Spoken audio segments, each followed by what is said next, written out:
1, 2, 3, 4, 5, 6, 7, 8, 9, 10. 10, 9, 8, 7, 6, 5, 4, 3, 2, 1.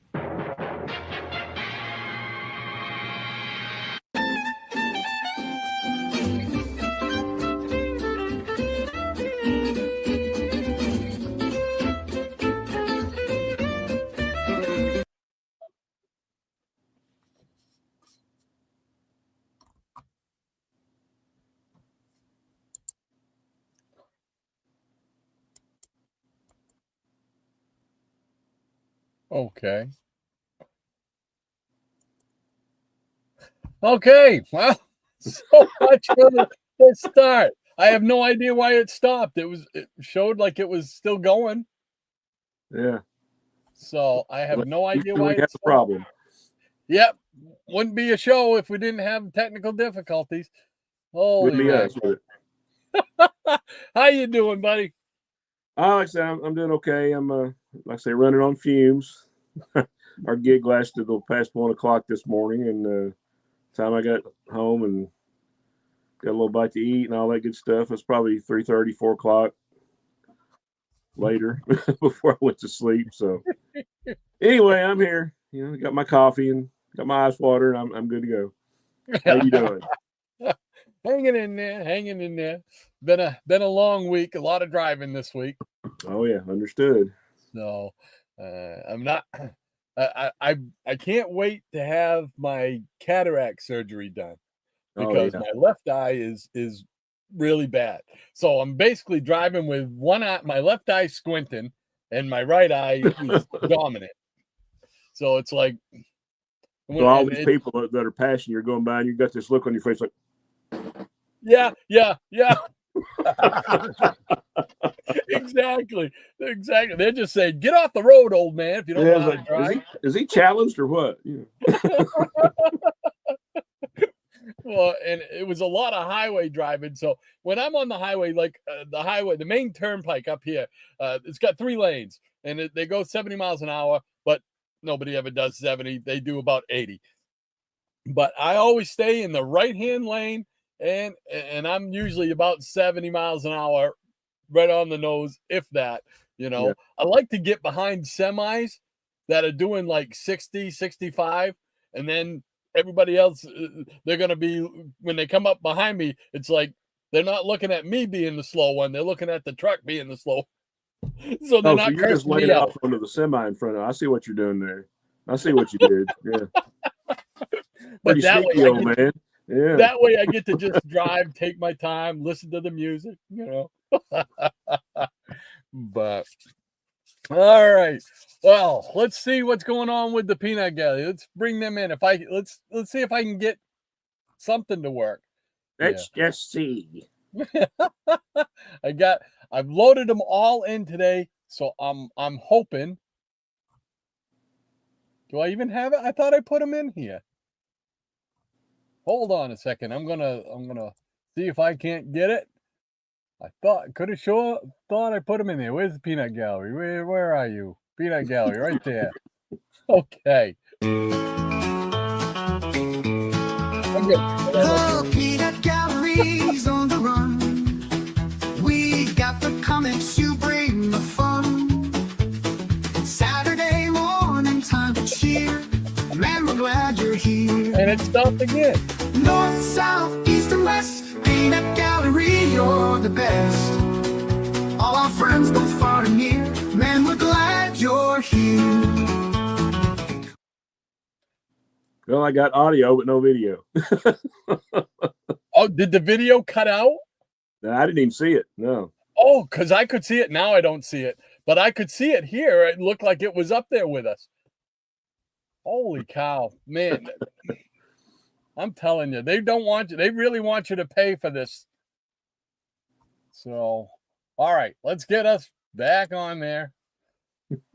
Man, oh man. I could have sworn, everything I do a little bit of a run through before before even you come on and stuff, and everything seemed to be working. When it goes live, it's a whole different story. You got gremlins living down in your basement, man. That's it. Something. I don't know. But anyway, good morning. Happy Saturday morning to everybody in the Peanut Gallery. Thank you so much for hanging out with us again, despite my technical difficulties. We do appreciate you hanging in there, believe us. Absolutely. Absolutely. So let's see what we got going on here. We got Easy Comic Reader. Should I try to play the Easy Comic Reader thing? Do you think we can get that one to go more than 2 seconds? There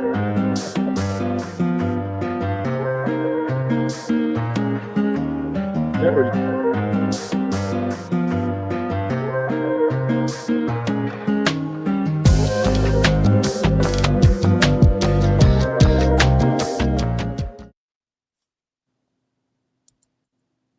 Hey, that one worked. Did you see it? Sort of, yeah. Did you see it? All right. We'll take it. Easy Comic Reader is with us once again, and he's provided us with another musical montage here that we're going to enjoy. Did you get a chance to preview it at all? Oh, yeah. I know this song well. I played it in a few bands. I thought about pulling my bass out, man, but I'm just kind of physically not feeling it right now, so we'll just do the vocals. How's that? All right. Sounds like a plan. All right. Let's see what he's done. Another masterpiece. I read it last night. It was awesome. I can't wait. Okay, right. Here we go. Don't. All right. Don't. Bought the new action. Forget the price. Ain't never read it. They tell me it's nice. In the spare bedroom, comics on the walls. I hope them stack boxes don't fall. Boom, boom, boom. They say I'm crazy and I have a good time. I'm just looking for deals and bins online. Life's been good to me so far. Awesome. What volume hits is that now? Like up to 7, maybe? Oh, I'm losing track. It gotta be. Yeah. And each album has about 20 songs, 25 songs on it. Yeah, what we need to do is go back and like get all the video clips of us doing his songs and put them in a big compilation. That way we'll be sure to be banned from YouTube forever. Maybe that's what they're trying to do with all the stuff here. When are they going to stop? When are they going to stop? My God. Nobody else complains about having any problems with StreamYard. It's just me. So maybe it's me that they're after. They just want to get me off. Yeah, it's like, oh my God, are they still doing this? That's awesome. Easy. Thank you so much, Mike. Yes, appreciate it as always, man. Great one. Awesome. All right. So, and then up next, here we go. I'm going to try 2 in a row.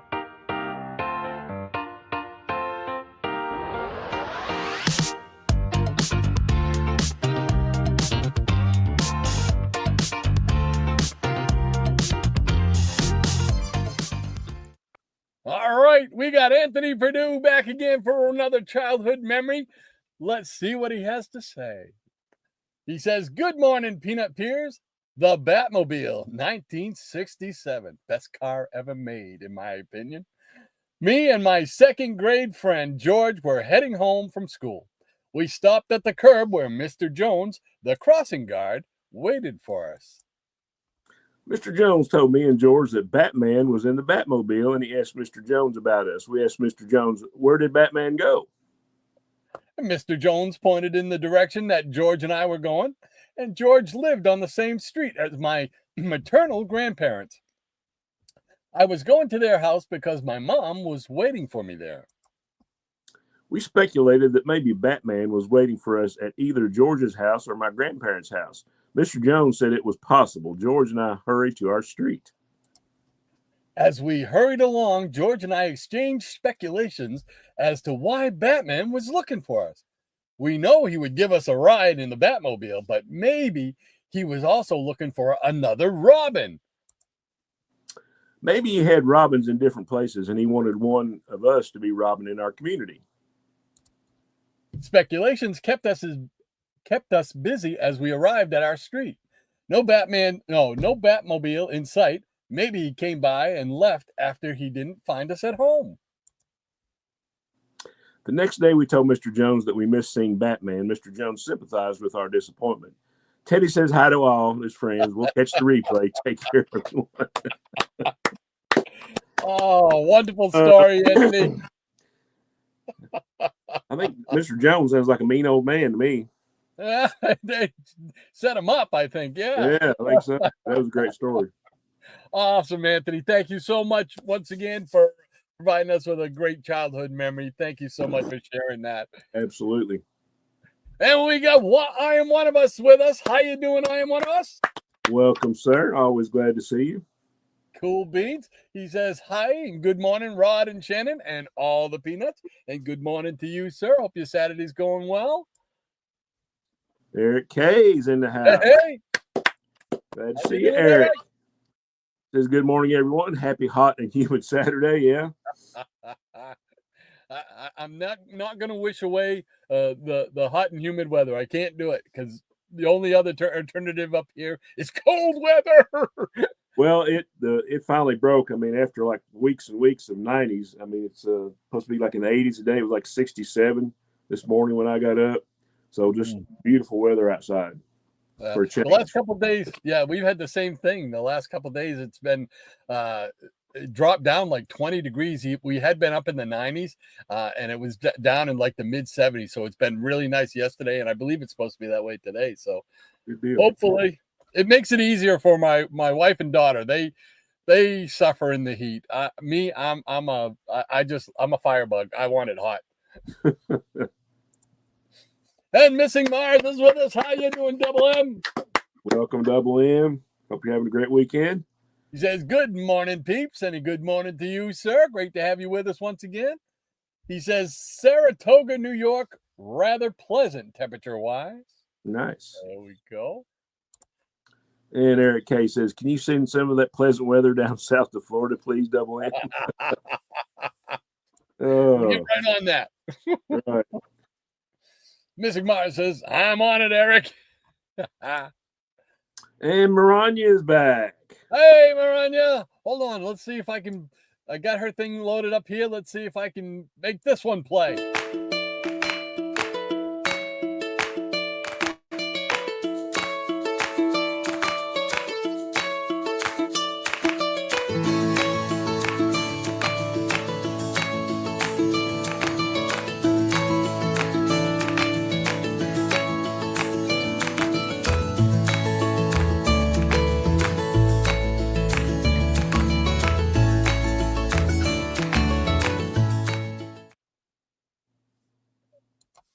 And here she is live from Southern Florida. There we go. And she, excuse me, she says, great story, Anthony, as always. Hello to you and Teddy. Cool beans. Great to have you back. Werewolf by Lunchtime says, how much does Shannon spend on plastic surgery each week? Wow. Oh, man. I can't afford plastic surgery. People ask me how old I am at work. I say, I'm 76. Really? I say, yeah. People just call me the mummy just because I'm so well preserved. Yeah. Hey, nothing wrong with that, man. Nothing wrong with that. I get just the opposite reaction, especially from my kids. Like, man, you're old. You are old. And Maranya says, love the song ECR. It's so true. Yes, it was. And ECR says, thank you, Maranya. Cool beans. Tempest from Mars. How you doing, Tempest? Welcome, sir. Happy Saturday. Yes, he says afternoon all, and good afternoon to you, sir. Hope everything's going well. Cool beans. Great to have you with us once again. And Easy saying Tempest. He also says the video came in clear, Rod. Oh, cool. All right. Good, dude. It's just somebody saw it. Yeah, somebody saw it. Thank goodness. Thanks, Mike. And Maranya says, good morning to I Am One of Us, Eric K, Ozzy, Harry, Anna Lee, and Martin, and Double M, and Ludwig, and Werewolf, and Rico, and TFM. Man, she just deals them out like cards. I know. I'm just always impressed. And Hold on. Let's see.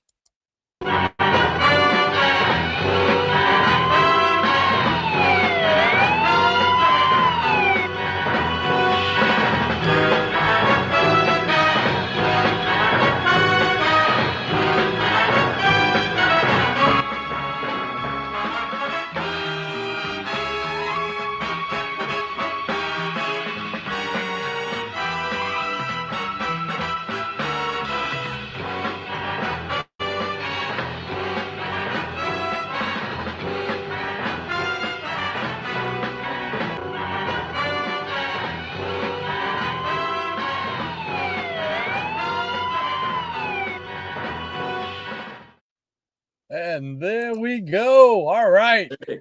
Good stuff. Yes. Maybe I'm getting the hang of this. Finally. Eric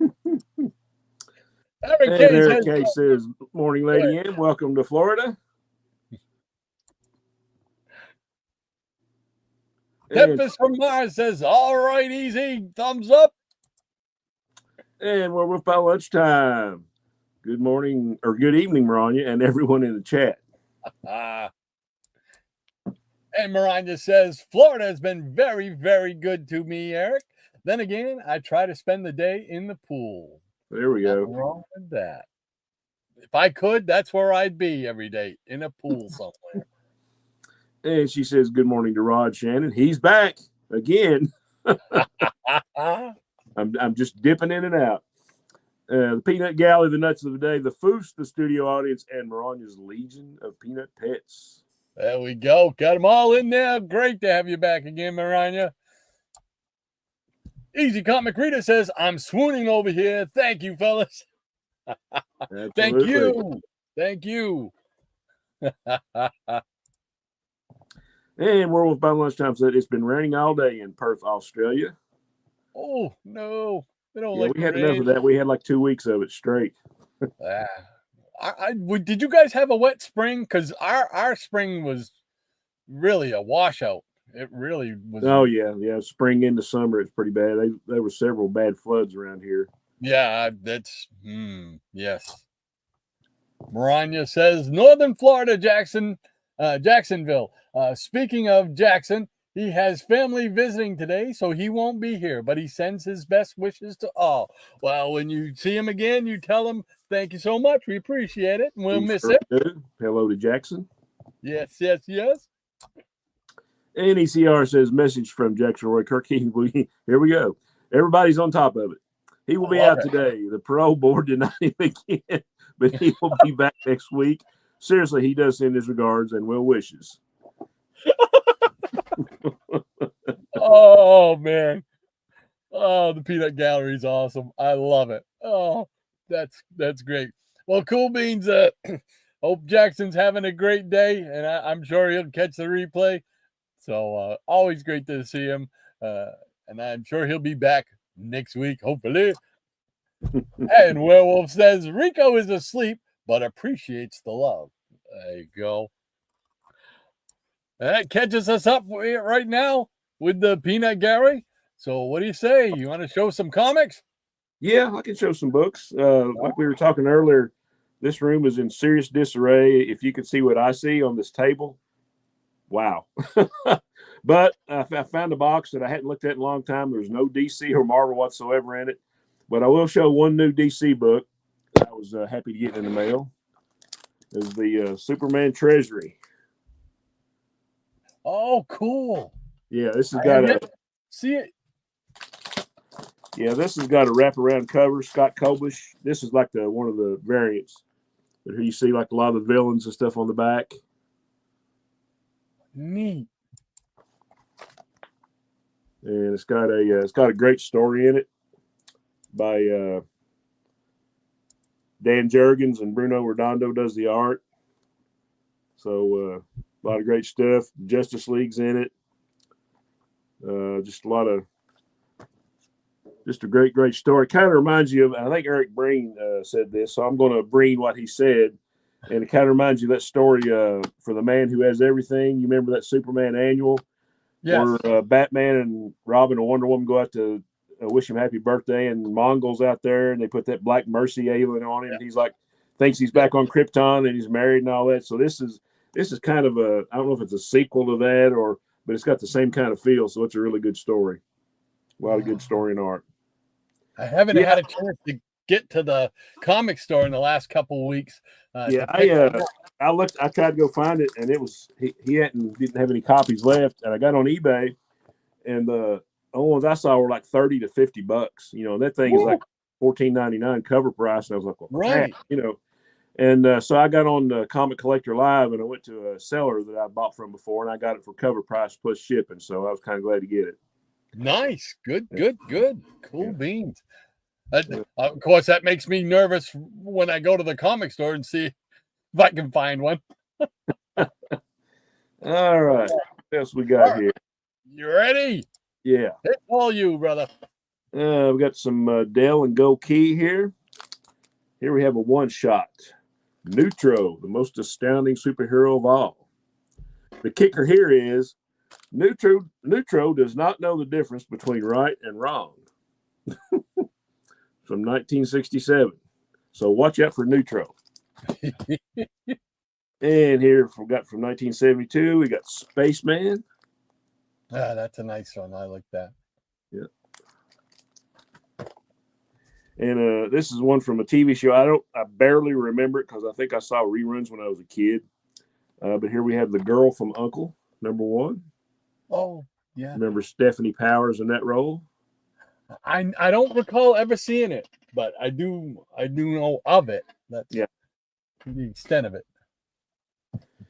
And we've got some Gold Key. Grimm's Ghost Stories #14. That great George Wilson cover. I'm still slowly devouring my George Wilson book. And here we got a nice Star Trek cover, #18. Cool. Twilight Zone, again with Mr. Wilson, #36 from 1971. Neat. This is one of my favorites here. Dr. Solar, Man of the Atom, #11. That black background. Yeah. You know, the first time I saw him, I was like, did they mean to paint his face green? Is that like a misprint? But I guess so.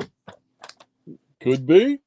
Here we got this kind of rough shape, but it kind of suits the cover. This is Ghost Stories #6 from 1964. Somebody put a little grease pencil up there. Here we go. One of my favorite musical groups, and yours too, I know. There's the Monkees, #2. Oh, nice. These things are really hard to find, and when you do find them, they're just really pricey. I think I only got this one and one other. I think there was like 17 issues. And here we have first appearance of Twilight Zone in comics. Nice. #1. Got an oddball Harvey comic thrown in here. Richie Rich Dollars and Cents #40. Square Bound Beauty. Oh, yeah. And it belonged to some bum from Richmond, Kentucky. I don't know. Yeah. And got some. Well, I guess there is a DC, and here's an oddball. One of my favorite titles. From Beyond the Unknown, #16, 52 pages for 25 cents. Love this series. A lot of really good stories. Yeah. Battlefield Action #65. Carlton War.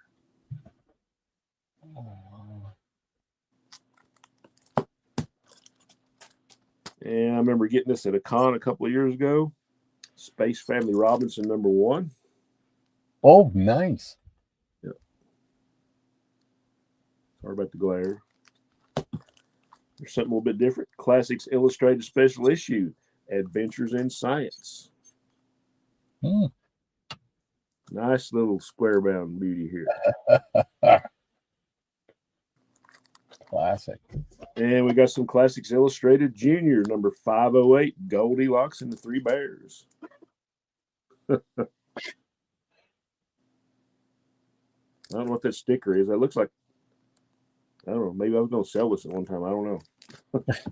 I think a few of these are like that. It's probably why I hadn't seen them in so long. And Classics Illustrated number 64, Treasure Island.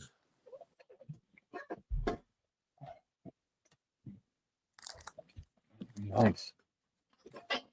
And yeah. Let's see if I can talk. Treasure Chest Comics, A Fun Fact. Volume 16, number 14. Excellent. I've seen Higgy show a few of these. Hmm. And here's Treasure Chest, Volume 21, number 10. What great force propels this canoe? We don't know.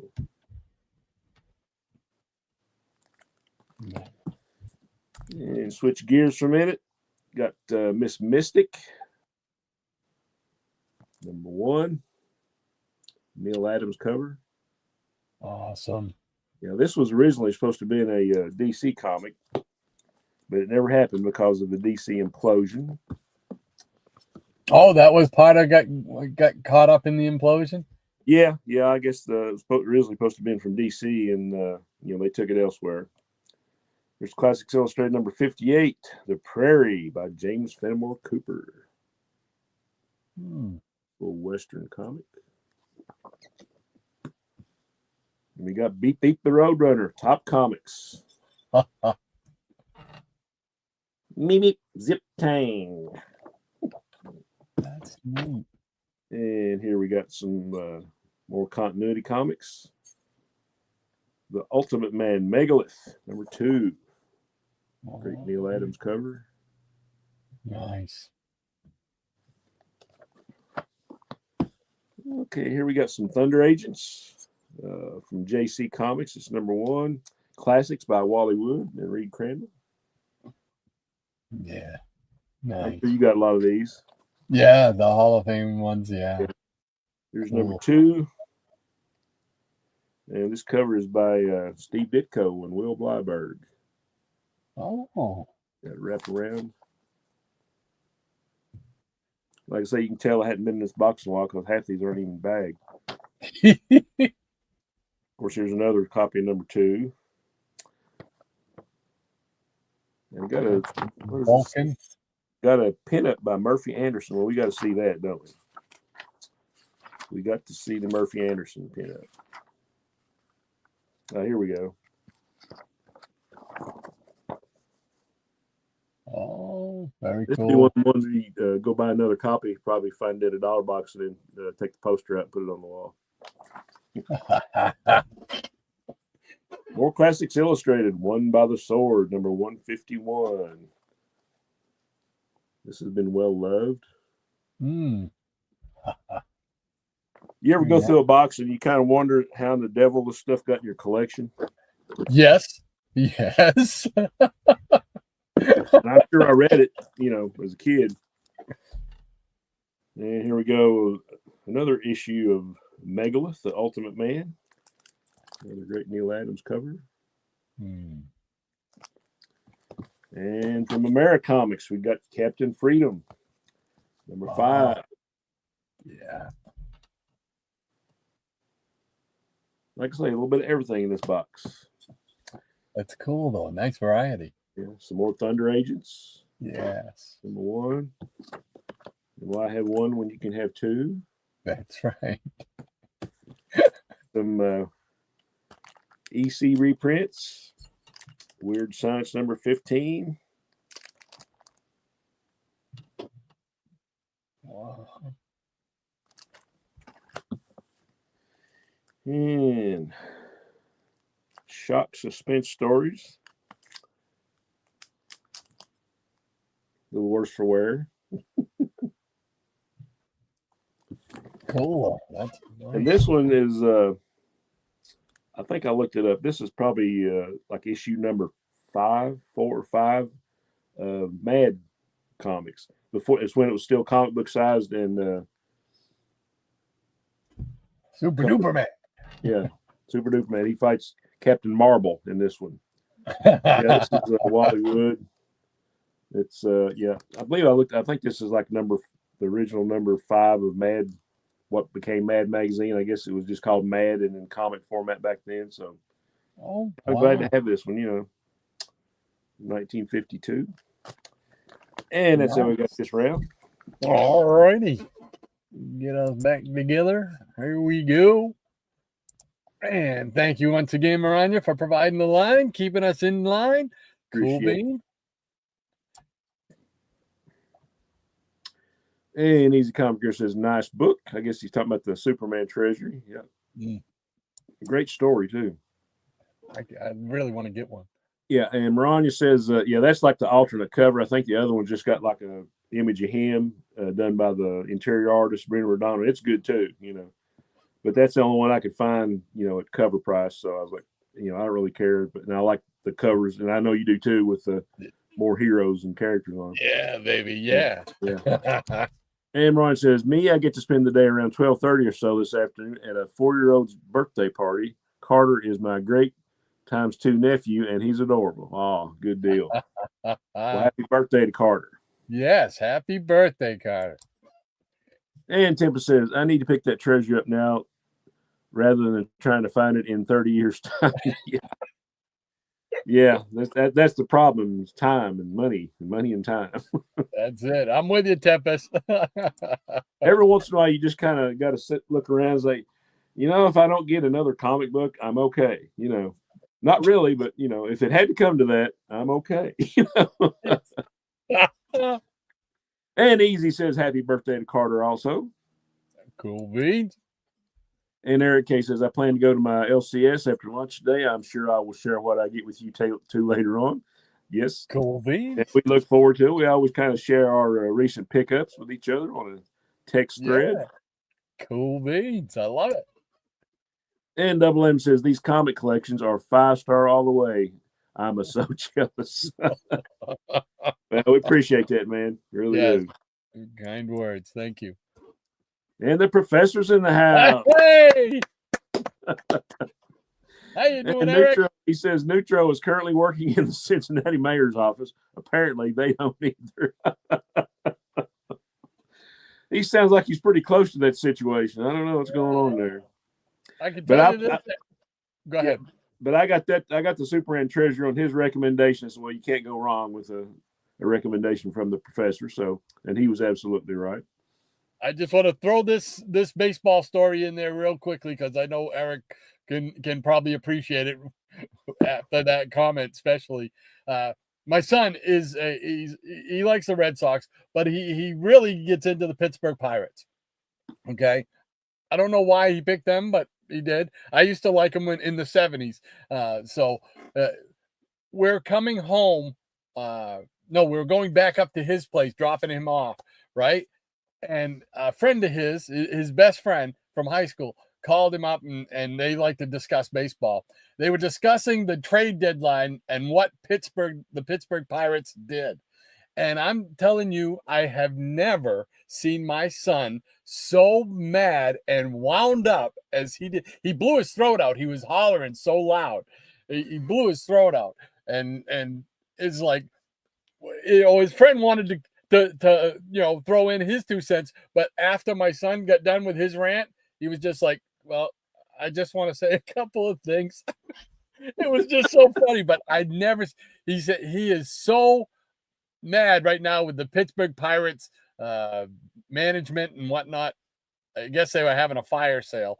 So the Reds got their third baseman, Key Brian Hayes. He was an all-star a couple of years ago, and he's like one of the best defensive players in baseball. So we traded like one of our relief pitchers and a prospect for him. So I think we come out on the better end of that deal. So I can understand why he's mad.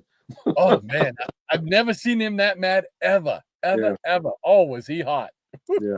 All right, Maranya, go right ahead.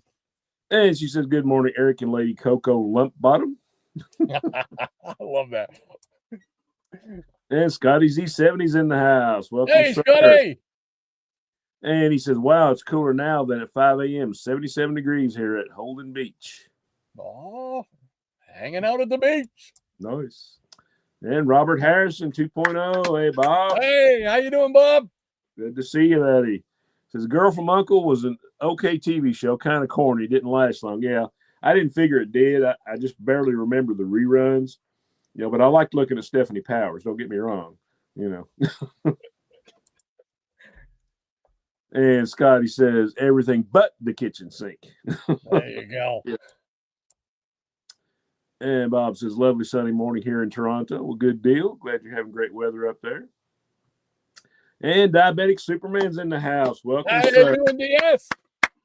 He says, morning, Rod, Shannon, and everyone. And good morning to you, sir. Glad you could make it. Good morning. Good morning.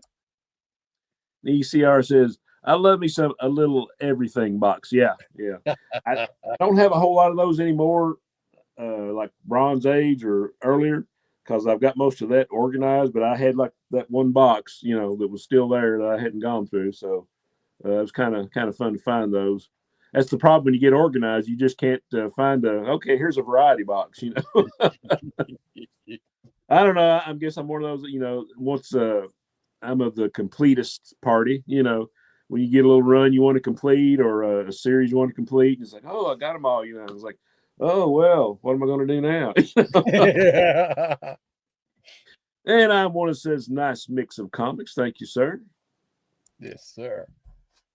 And from Maranya, good morning, Scotty. A little bit Tom Goldilocks at midnight, Robert DS, and Shadow.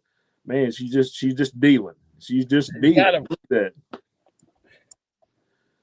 And from Scotty, why go to the store? Every trip to the shed is like going to a comic shop for free. And Eric Green says, by the way, what is a dynamic Dou? I have no clue. Oh, is that what you put on? Probably.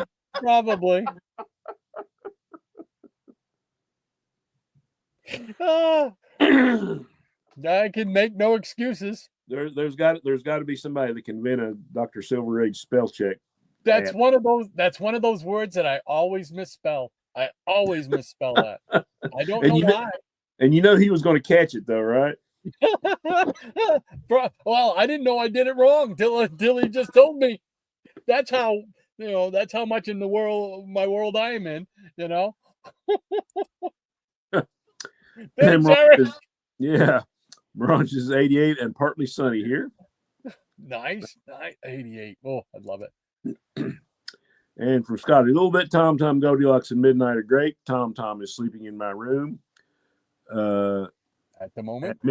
At the moment, okay. Yeah, that's a new one on me. Midnight is Dad's old room, hanging out. The older two are outside, Maranya. Cool. And I'm one that says, hi, Maranya Balcone. I'm glad you're here, as are we. Yes. And Scotty says, I found some comic books y'all never heard of and made videos. All three titles by Lightning Comics from around 1993 during the Image Revolution. I think I've actually got some Lightning Comics somewhere. Because I got like a whole stack of boxes under this table. It was like oddball stuff like that and newer stuff. So I'm sure I got 2 or 3 in there somewhere.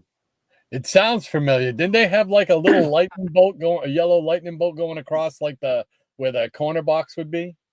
I think so. Yeah. Yeah, I think I remember those. Cool beans. And Ryan says, me too. I am one of us. I missed everyone so much. Oh, cool. And he's giving the big smiling heart there.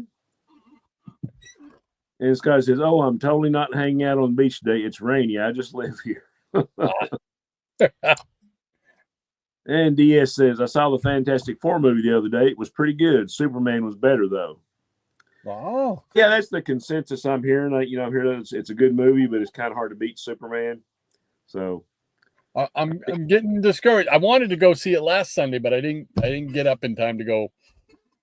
But maybe tomorrow. But I'm hearing Galactus looks good, but it's just not as much action as everybody wanted. Yeah. One of my good friends at work, he's into the comic book movie, and he said, he went and saw it and said, well, it was okay, but it just kind of seemed like there was something missing. I'm not sure what that was, but I said, well, you don't want to get any spoilers, until I see it, but yeah. He was all over the Superman movie. He goes, yeah, man, you're going to love it. I said, I know I'm going to love it. You know, I could tell that from the previews. And I did. It was great. And Scotty says, yep, the title is The Dynamic Dou Returns. It's always okay to have Lexia days. That's it, man. Dyslexia. Old MacDonald had a farm. OIEOI.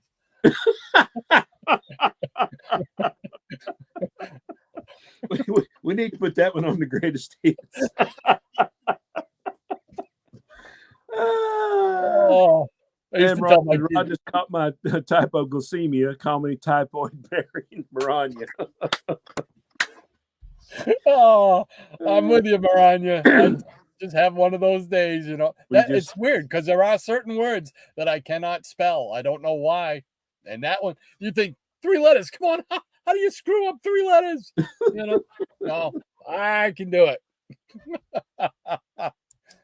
All right, she's laid down the line, so it's time for some more comics.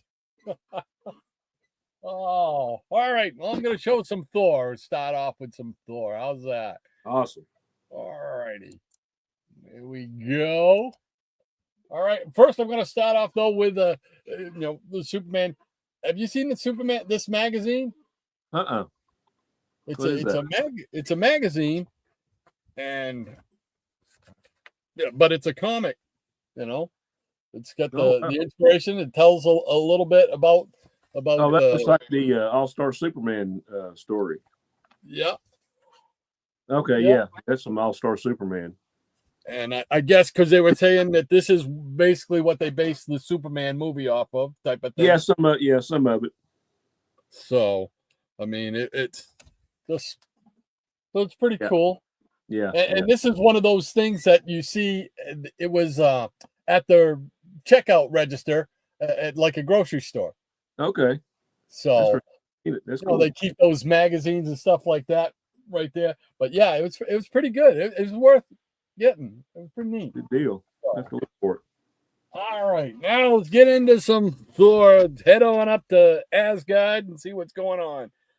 Let's see. I'm going to start out with 130. I think I left off at 129, so we'll pick up at 130. We got Thunder in the Netherworld. Nice. Is that Hercules down there? Yeah, it is. Yeah. Real deal. A great cover right here on this one. Poster worthy, number 131. Oh, wow. That is poster worthy. They strike from space. Yeah, I get serious comic in me when you start showing all that Silver Age Marvel stuff you got. No, I'm sure you got your good chunk of it up there. Here we go with 132. Yeah. Good stuff. Great covers, and always love the mythology that goes with it, with the whole Thor thing. Yeah. 133. Boy, I didn't even remember this cover. That's one I don't remember seeing. Living Planet. Yeah. Is that the first ego? Or... I don't know. I don't have any notes on it. Yeah. But it says the Living Planet, and then that that would lead you to believe it probably is Ego. Now, whether it's the first one, I don't know. But here's one of my favorite obscure villains. Although he did get the movie treatment, and that's High Evolutionary. Oh yeah, Kurt Russell before he was Kurt Russell, huh? Or no, it wasn't. No. Russell played Ego. Yeah, I'm sorry. Yeah. There we go. Yeah. Green. There you go. You are not alone in that syndrome. 135. Nice white cover. Yeah. With the Super Beast.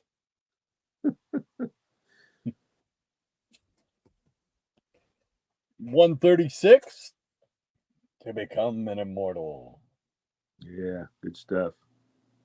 It just seemed like always Thor's like titles or what am I trying to say? The title of the story. They always seem like they had such gravitas to them. You know what I mean? Oh yeah, yeah. It was like, something heavy's going down in Asgard. So here is 137. We got Thor going up against Ulick or Ulick. I always called him Ulick. Man, sometimes you just gotta. I mean, I've always loved the guy, but sometimes you just gotta step back and say, "Wow, Jack Kirby was a maestro." Yeah. I mean, that just Wow. getting it done. Getting it done. Here we go with number 138. Another white cover. Yeah. Makes everything pop. 139. To die like a god. Maybe you might know this, Rod, because I haven't. I didn't follow Thor that much back in the day. When did he give up his Donald Blake identity? I think that was after I think it was after the first run, I think, because the first run that I have, I think he was in it all the way through. Okay.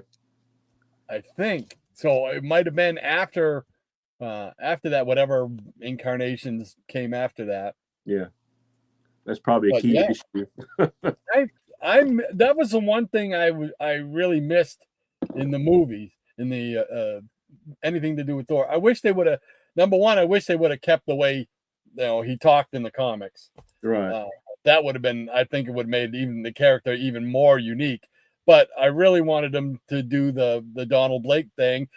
Strike the cane and boom. Right. I mean, they could have done so much with that. Yeah, a lot of people forget about that. I'm sure if you did that in the movie now, the younger people going to be like, what in the world are they doing? Yep. Here's 140 with the growing man. He's just a growing boy. The growing man. The growing man, the super beast. Taste Pot Pete. Taste Pot. Gotta love Taste Pot Pete. Man. We could go on and on. That's it. Oh, 141. Replicas. Who is he? Replicas. Love that. Just hurling Mjolnir right at you. Coming in hot. There we go. 142 with the Super Scroll. There we go. He got sick of dealing with Fantastic Four and jumped over to Thor. Yeah, that was always one of my favorite villains, Marvel. Here's 143. We got Balder and Sif on the cover as well. There we go. Another great cover. 144 for Asgard. Yeah, that's another question. I just wonder how much did he hang out at Sif's place and how much did he hang out at Jane Foster's place, And this is probably one of, if not the oldest book I have in my collection as far as off the rack. It's 145 and it's got a little grease pencil up there on the thing. Oh, yeah. This I remember getting at the Rexall drugstore, man. Oh, that's a great copy right there. It's one of those things. It's like, oh man, every time I see it, it's like, oh, that takes me back because that is from the Rexall drugstore. So it's like a little piece of the history right there. Oh, that's awesome, man. Yeah, that cover right there that's talking about Kirby, I was like, even when the character is not doing anything on the cover, is not in an action pose, it still looks powerful. Yes. You agree? Yes, absolutely. Yeah. Absolutely. Oh, and here's another copy of 144. There we go. Because one just isn't enough. Here's 146 with the Ringmaster. The Ringmaster. The Circus of Evil. Those names. Oh, and it's great villains. Right. Here's 147. That's a good cover. Oh, I know. They're all great covers. I mean, Oh, and this one, this one might be the cousin to the one I just showed. I believe this is my off the rack, so this is probably like the second oldest one. Yeah. So you can't see it very, but if I bring it close up, you can see all the wear and tear on it. And, Oh yeah. but That just means it's been loved. then There you go. then I had to get an upgraded version so I could leave my good one there. So Eric's sitting back like a proud papa right now. Here's 148 with one of our favorite villains, the Wrecker. Oh yeah. I remember, and this next one is you can relate. It's a house ad buy. It's one of those ones you saw it in the house ad, and it's like, oh, I really want to read that story. I want to know what happened. Right. 149, When a Hero Falls. Oh, nice. Did it live up to expectation? I enjoyed it. I liked it. I think so. As we get older and collecting it, you love the covers more because half the time the story didn't portray what was going on the outside, but that's how they hooked you back then. Yep. But it's still great. So now you can appreciate both. Yeah. I just remember thinking, who is this guy? Just this average Joe guy, and he knocked out Thor? Come on. I want to know. So, and then we'll finish it off with another really cool cover, which I wish was a poster. Number 150, Even in Death. Oh, nice.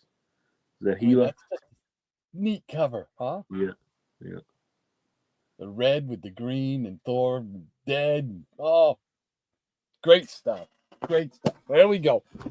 All right. Let's get back together again. All righty. We'll find the line. Thank you so much, Maranya, for providing the line once again. Thank you, dear Man, lady. that really saves me so much wear and tear on my eyeballs.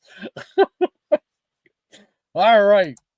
We got Scotty Z70. He says, Perg, my favorite. Judgment Day, the team, and Bloodfire, solo anti-hero are the three titles in Lightning's short life. I don't recognize any of those titles. I might have some of the Judgment Day stuff. Now I'm curious. I want to go They open up. Shelf What's that? I think they might have had a shelf like Atlas Comics back in the 70s. Yeah, I want to bring up my inventory spreadsheet to see if I have it. But all righty. Hey, Lead Paint, how you doing, Greg? Greg, good to see you, buddy. And good morning to you, sir. Hope all is going well. Thank you so much for hanging out with us. We got Maranya saying good morning to Lead Paint as well. And Greg says, Superman is a more entertaining movie, but FF is a better movie, I think.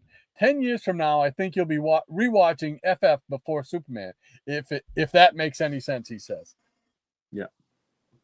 Hey, who knows? It could be.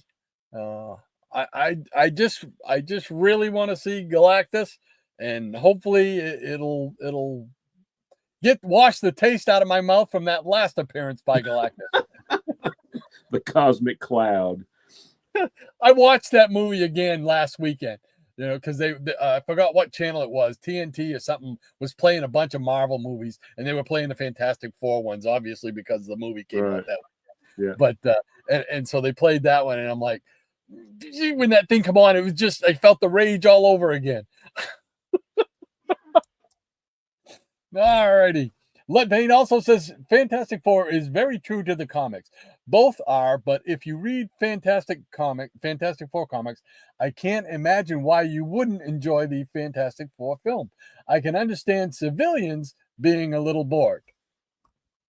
Because I do hear that they focus a lot on the family aspect of it and stuff like that. Well, I mean, that's what the FF was. I mean, I read a few FF comics back in the day. I think the first time I read FF, they reprinted the first 6 issues like in a little paperback. You remember when they reprinted those? Yep.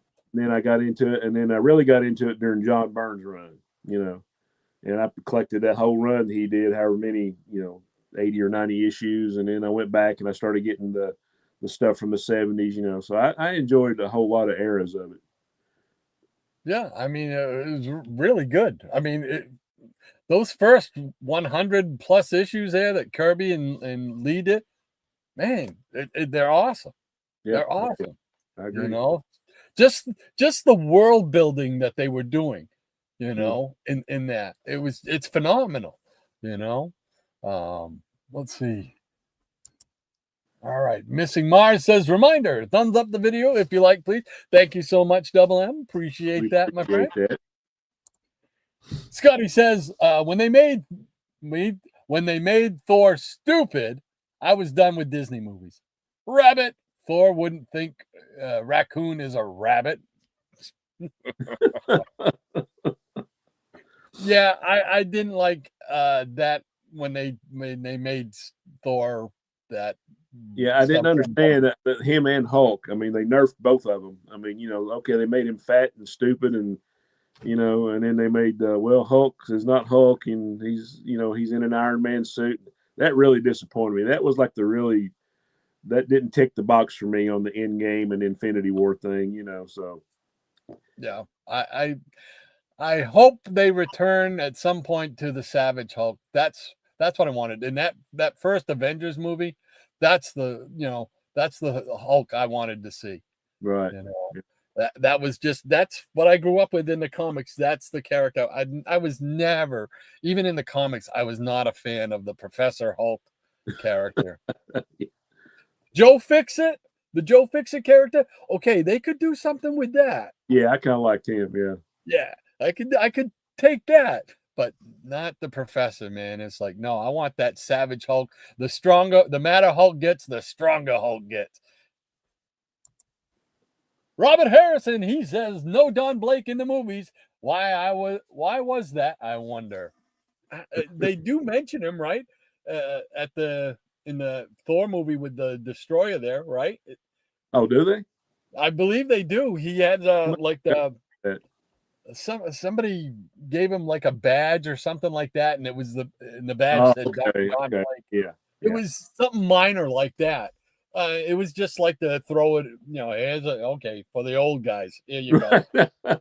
We're throwing you a crumb here. Watch out. Yeah, but it was like, no. I want to see him with the cane and, you know, the whole thing. But oh well, we don't always get what we want. Scotty says, why did they call him Balder? He got way more hair than I have in my head, he says. Oh, Diabetic Superman says they made Eric Masterson. Oh, that's right. Yes, you are right, DS. I forgot all about Eric Masterson. Yeah. Yes, you are right. They made him his other identity for a while. You're correct, sir. Absolutely. Easy Comic Reader says, verily I say, thou haveth some groovy Thor books, hombre. Study South Texas Guardian right there. That's it. South Texas has Guardian. I love it. Oh, Scotty says it can be a poster if you have a good printer. Yeah, I don't have a good printer. Maranya says Thor did have an ID badge. Yeah, there you go. Yeah, that says Don Blake on it on the clothes he was wearing. I think it was an X of Jane's. Yeah, they did it some convoluted way like that. Yeah, I think I vaguely remember that. Yeah, it was just to throw us a bone.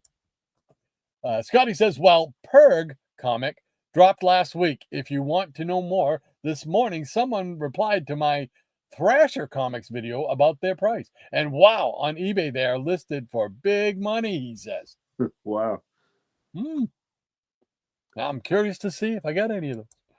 All right, Lead Paint says Fantastic Four movie really gets more into the family, science, and adventure versus all-out action. That's pretty much what I've heard. Yes. Yeah. So I just every time I see the commercial and I see like the back of Galactus's head and his shadow is being, it's just like, oh, I want to see it. I want to see it. Scotty says video dropped last week. Doing one per week. Oh, cool beans. Don't forget to check out Scotty's channel and see some of his videos. Got some good stuff on there. So absolutely check him out. Scotty says, so Professor Hulk is out. What about Ginger Hulk or Marianne Hulk? Oh, Sure, they exist Scotty. somewhere in the multiverse. Scotty, you're crazy, man. Hey, Micah, how you doing? Hey, good to see you.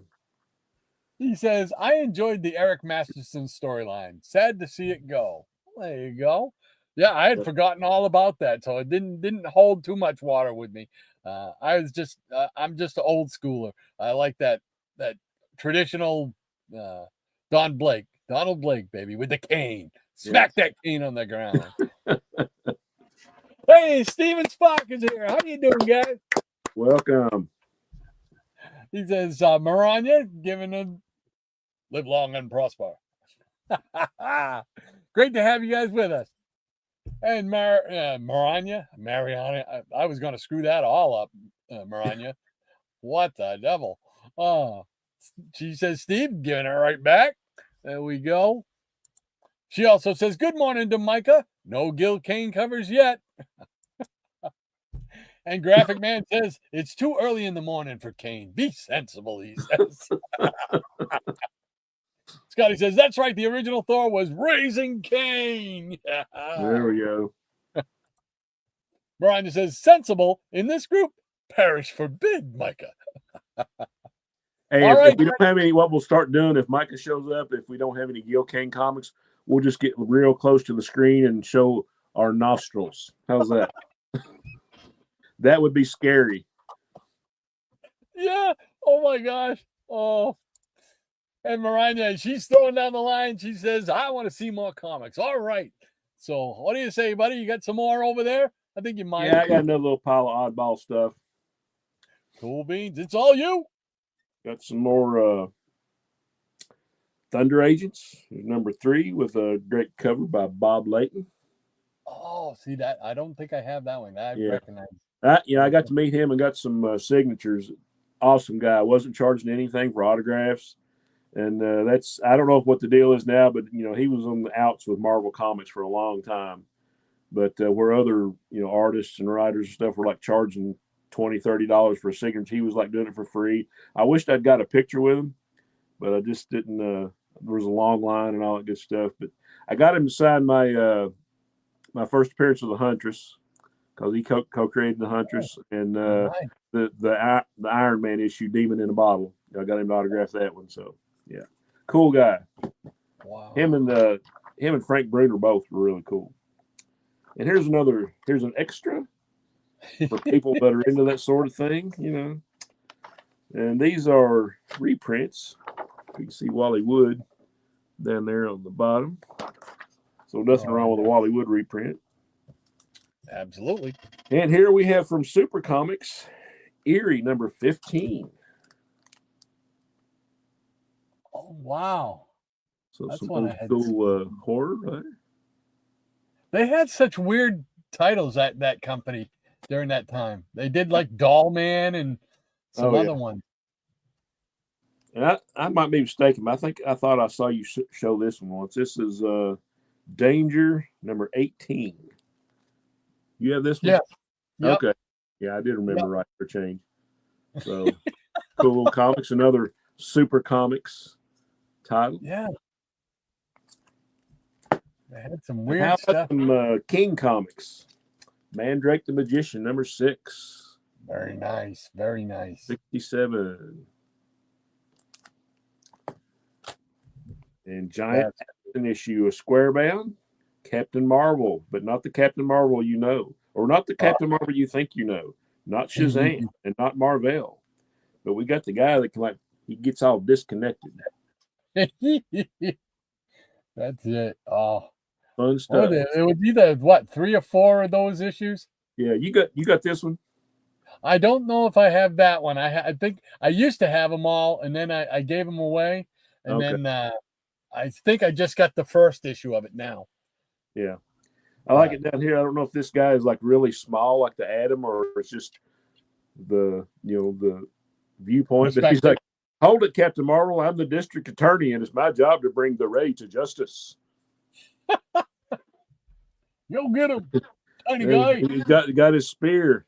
Sword and Magic helmet. Oh, and here's an old Beetle Bailey from King Comics. This is number 55, 1966. I'm sure this is a comic that I got from my cousin or something back in the day. Oh, who was it? I think it was Jeff, comic curator. Yeah. 68. He put up a short. He puts up a bunch of shorts, and if you get a chance to check great them out. stuff. But he had one of the Flash Gordon King comics, and I had never seen some of those covers. I've only seen a couple of the Flash Gordon King comics. I might actually have one of those in this stack, matter of fact. Yeah, he had like a bunch of them, and it was like, oh wow, that's neat. Yeah. Jeff's always got some cool stuff on his I mean, shorts. you know, if you go through and you look at all his videos, little shorts, I mean, that guy has got an amazing collection. Yes, he does. He's got everything. Yes, he does. And then all the artwork he throws up is awesome. Oh, yeah, incredible. So if people haven't checked him out, Curator 68, go check him out, please. Yes. Yeah, you can tell it's kind of funny. They put this cover obviously came off, so they like restapled it, which didn't help it. But I'm going to pull a Captain Strangelove here and say probably the best thing about this is the house ad on the back. Oh, there you go. Or not the house ad, but the toy, the Army soldiers, 200 World War II soldiers, only $1.98. Hans has got so much cool stuff in his place. When he pulls out an ad like that and he says, "Yeah, I've got mine from way back" or whatever, that just blows my mind. It just blows my mind. He's incredible. Yeah, he actually showed up on Micah's show the other night for a few minutes. You know, they were kind of asking him, "How did you make it down the stairs?" You know, because he just had knee replacement surgery. Yes. But he hung in there for a while and showed some great stuff as always. So best wishes and prayers go out to Hans and his wife Colette as they're both recovering. Yes, yes, yes, yes.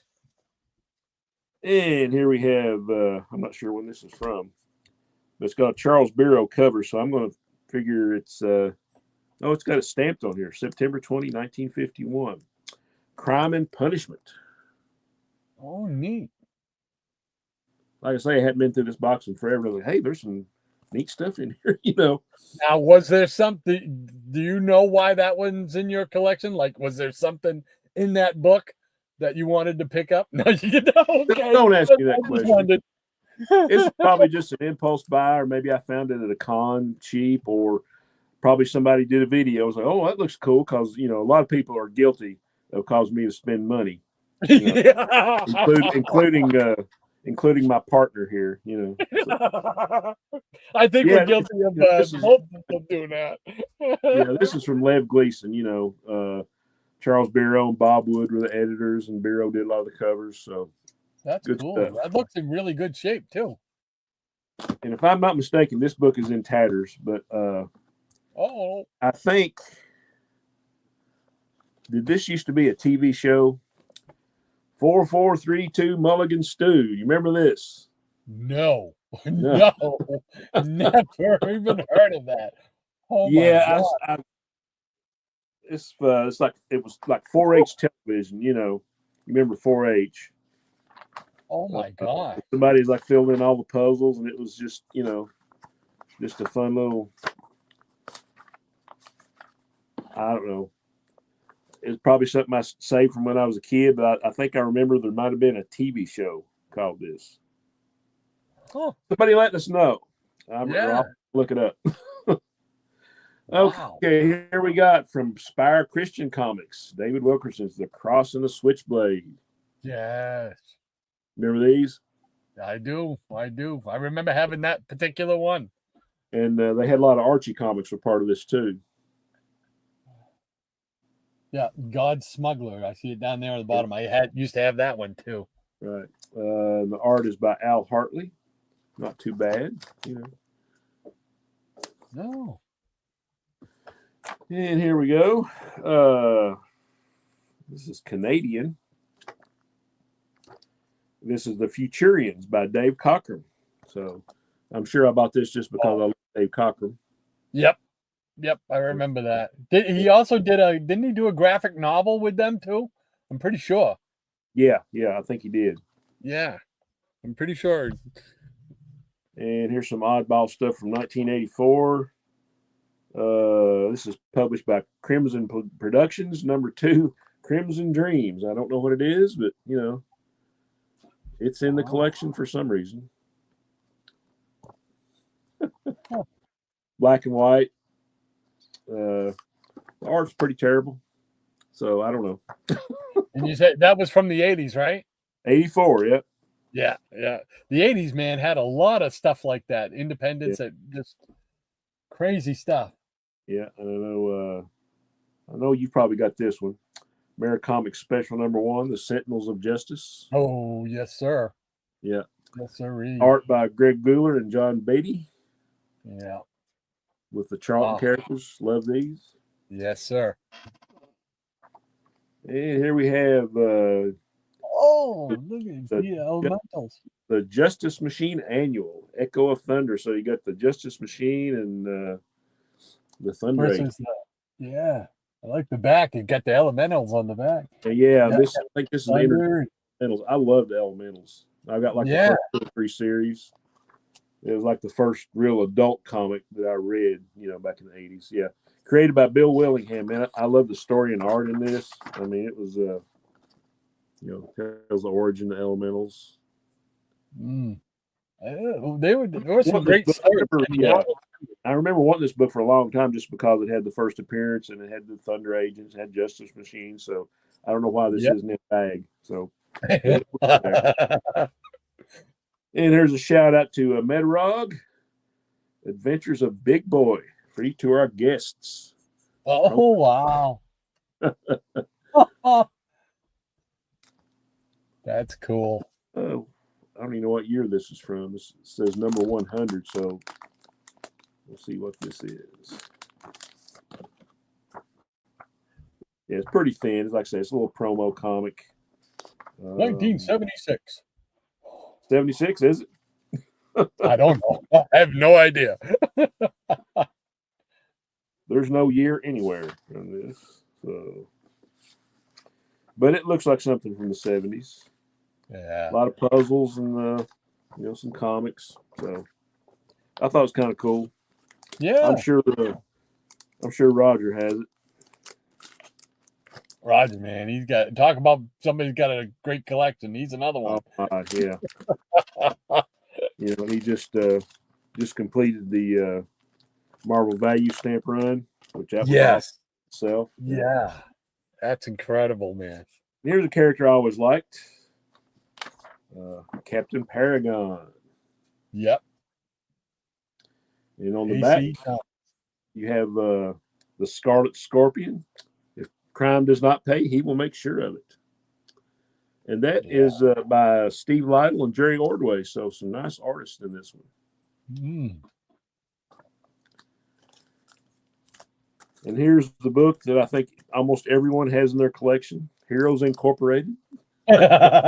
Yes. Shannon Dragonella. What a name. The Misfits. It's all Wally Wood. I thought, like, why isn't this book more expensive? But I was like, they must have, like, I don't know, printed like 3 million copies of this, because almost everybody that shows videos has got this book. Yep. Is that just me? Yep. Have you noticed that? No, I remember seeing it at every comic show in the 80s. I remember going and see, and you'd see that. And I finally wound up buying one just so I could, you know, break the curse of seeing it everywhere. Right. Belong to the club, right? Exactly. Got some more King Comics, Tiger by Bud Blake, featuring Quincy. Oh, neat. Don't know what the number is. But pretty cool. And like we were talking earlier, Flash Gordon, King Comics. Oh, yeah. Yeah, it was really neat because some of the ones that he showed I'd never seen before.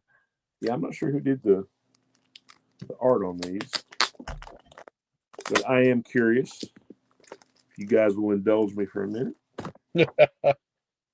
We want to know. We want to know. Flash Gordon meets the Cragmen of the Lost Continent. Art looks pretty good. I'm not really sure who it is, but is that Al Williamson maybe? Don't know. But it's good stuff. Oh, well. Nice to have in the collection. And we've got more Mandrake the Magician, number 5. Nice cover on this. Yep. And here we go. I know you'll appreciate this one. From Quality Comics, before DC got the rights. Black Hawk, number 59. Oh, wow. Love the Black Hawks. Yeah. That's neat. I think a lot of these, I probably picked up at a show in Tennessee a few years ago. And here we have Major in a Pack, the Space Ace. Oh, in a pack. I think this was another promo comic, but I pretty believe cool. you are correct, sir. Yeah. And we have Excited Comics, number 69 from 1949. Oh, I've never seen that. Nice. From Standard Comics. Yeah. Pretty cool. What was the year on it? It's got a stamp on it, 1949, right here. Wow, man. It's been around a while. Yeah, been around a while. That's me. awesome. Like me. And here we got from Fiction House, Wings Comics, number 111. Wayne's Comics. Wayne's Comics. Cool beans. Yep. I like that cover too. I like the colors. Okay, we've got some Star Reach, Sci-Fi magazine. Neat. I vaguely remember that one. And some more Star Reach. I would like this character, Cody Starbuck, Howard Chaykin. Good stuff there. And who remembers the true story of Smokey the Bear? I remember, not this issue, but I remember they gave us these in school. Everybody, when Smokey the Bear was real big, only you can prevent forest fires, Well, had his character. They had a forest fire and they found the little bear cub and he became the official mascot of, fire prevention.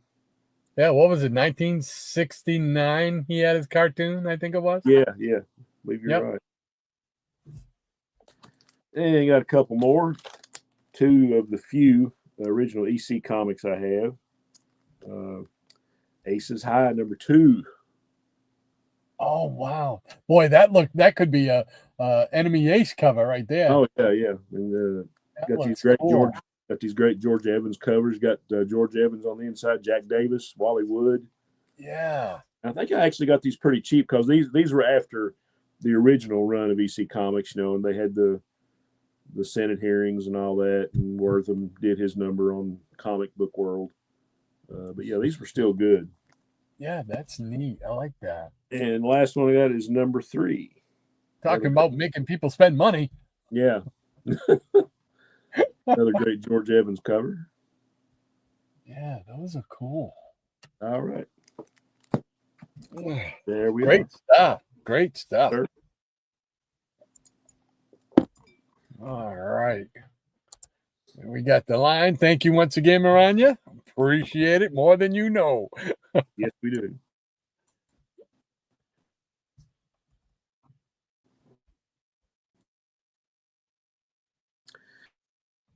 And Lead Paint says, if you want to read stuff. Yeah. I've tried. I think the most consecutive issues I have is like that one that you showed, the danger issue. I think I've got like 3 consecutive danger issues, but everything else is just like helter skelter. Wow, you're a big deal, Rod. 3 in a row. You are. I'm seriously. Those old companies back in like the 50s and 40s, man, that stuff is hard to accumulate. Yeah. Hard to buy, hard to find, Wow. And Eric K says, I agree. Jeff has a great channel. Cards, comics, paperback books. Yeah, he's got everything. Action Awesome. figures, I think, too, right? Yep, I believe so. Work, yeah. And Augustus Tedic is here. Greetings, Hey, sir. how you doing? His greetings, CBM Clubhouse. And to you, sir. Hope you're having a great Saturday. Yes. Good morning. Good morning. Good morning. And Scotty says, I love Spire comics. I try to find them when I see comics. They are rare. Yeah, you don't see them much anymore out in the wild. Mm. And Diaz says, I think I remember that Mulligan Stew TV show. Hey, I wasn't There Mr. you Amendment go. crazy. There's somebody else that remembers. There you go. 4432 Mulligan Stew. Yeah. And August says, now that Shannon showed Dave Cockrum, I remember that Cockrum met a lady through the Fantastic Four letter call who would eventually become his wife. Yes, I have heard that story. Oh, wow. Very I cool. didn't. That was the first time. Wow. Yeah, Cool I mean, I love beans. Cockrum's work, man. Just the stuff he did on the Legion and later X-Men, and you know, and he was a big Blackhawk fan. I wished he could have done some interiors, but he did a lot of covers, like in the early '80s for DC. And he was a big Captain Marvel Jr. fan. He did a couple of those stories in the '70s Shazam books. And Jay Lucian's in the house. How you doing, Jay? Good morning. Good morning to you, sir. Great to have you with us once again. Yes, sir. And DS is saying hello to Jay. And Double A says, Shannon showed that Flash Gordon issue. Does he remember the risque film of it, but which also included some impressive stop motion? I wonder who did the stop motion. I'm not sure about that, to be honest with you. Yeah, well, I'm not. Was that Harryhausen or? I'm not sure. When was the Flash Gordon movie? That was like in the 80s, right? Early 80s? Yeah, like late 70s, Flash. early 80s. Oh. Yeah. And Roy says, good morning to Jay. ECR says, my eyes need a smoke break after seeing all those beautiful books. Thank you, sir. And Ryan says, greetings to you as well, August.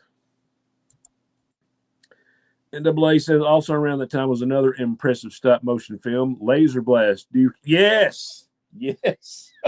Saw that movie when it came out. Yeah, it was, I don't know when that was, 79, 78, but it had Roddy McDowell in it. And there's another guy who played in another 70s movie I like. There was a Mark Hamill movie called Corvette Summer, and the guy that played the lead in Laser Mark Harmon. Yeah. Was it Mark Harmon? Mark Hamill. Hamill. Oh, I thought it was Luke Skywalker. No, he played in Corvette Summer. Him and Annie Potts, and the bad guy in the movie is the same guy that played the lead in Laser Blast. So it's like I think I still got my VHS copy and a DVD copy of it, but it's like there's this kid, and he gets bullied around, and he gets beat up by these guys that like his girlfriend or whatever. And he goes out in the desert, and these aliens have like landed. These like dinosaur, but it's like stop motion, and they're talking like, and there's no subtitles, so you don't know what the devil they're saying.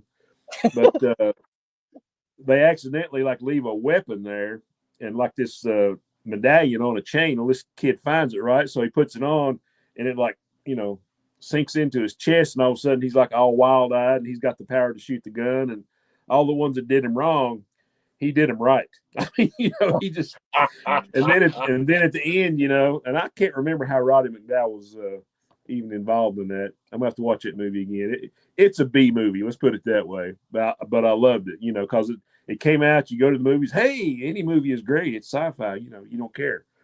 But yeah, it was the aliens come back and they reclaim their weapon. It doesn't end good for that kid. So, but it's pretty interesting little movie. Like I say, it had Roddy McDowell and a couple other decent actors in it. So it's worth watching. Cool, if you're one of us. And Greg says those post-code ECs like Aces, High Valor, and Piracy have phenomenal art throughout. They do. They don't get the love like the new trend ECs, but the art is superior, I think. Yeah. Yeah. Yeah, good stuff. And Double A says, thank you, Lady M. Do you still do voices for Geek Channel? Yeah. And Gratu, welcome, sir. Gratu Orloff show. He says the animation was by Jim Danforth, Dave Allen, Greg Jean, Rick Baker. Also, hey, Rick Baker, awesome. Hey, thanks for that, Gratu. Yeah. Cool. Good deal. Awesome. Thank you so much. That's what I love about this. I mean, that if we don't know, and there's a lot of stuff we don't know, there's always going to be somebody like Gratu or somebody else to lay that info out for us.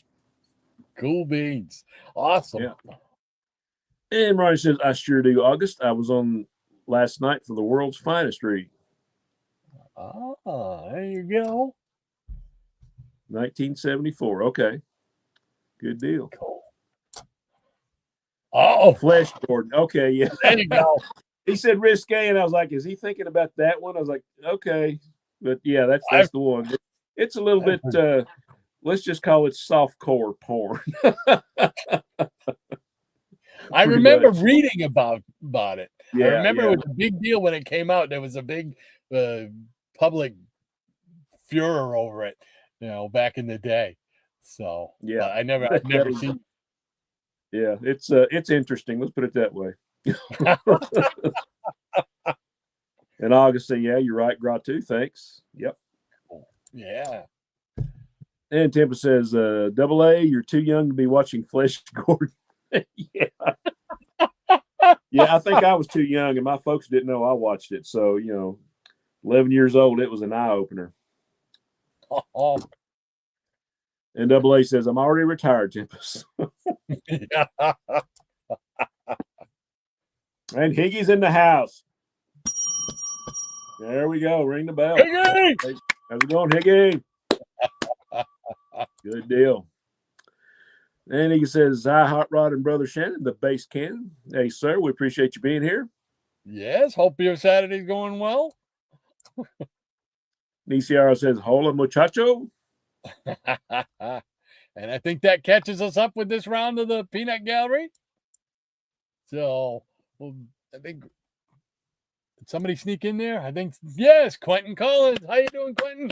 Welcome, sir. He snuck in there saying hi. Yeah. Cool beans. Good deal. All right.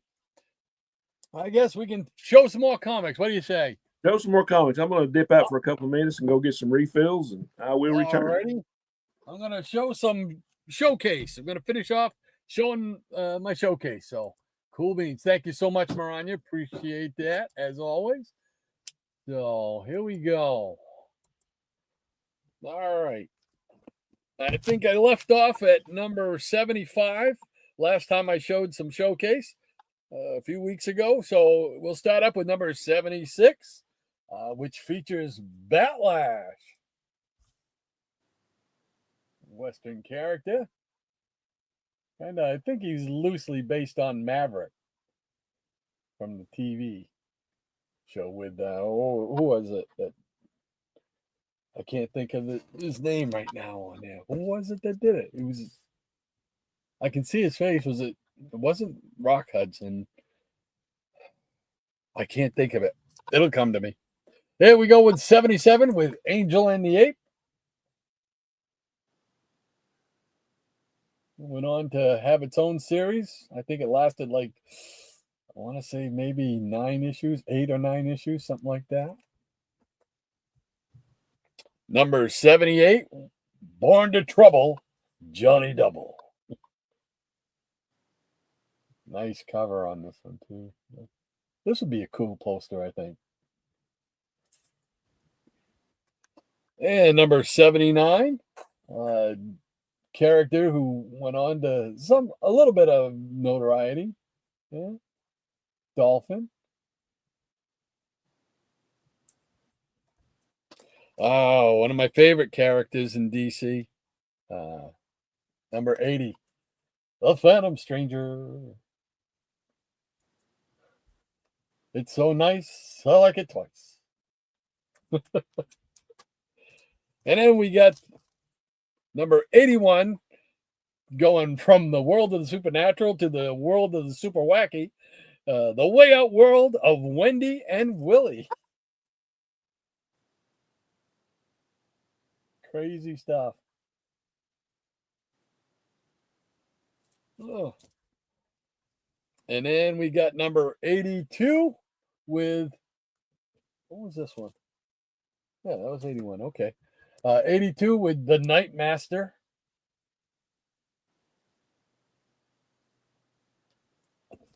And hold on just a second. If you get a chance and you're a fan of Night Master, you can go out and purchase a Night Master action figure now. And I would have never imagined at any time that they would ever make a Night Master action figure, but they did. So I had to pick one up. So, and then we're on to number 83, continuing the story of Night Master. Sword and sorcery at its finest. And number 84, which wraps up that.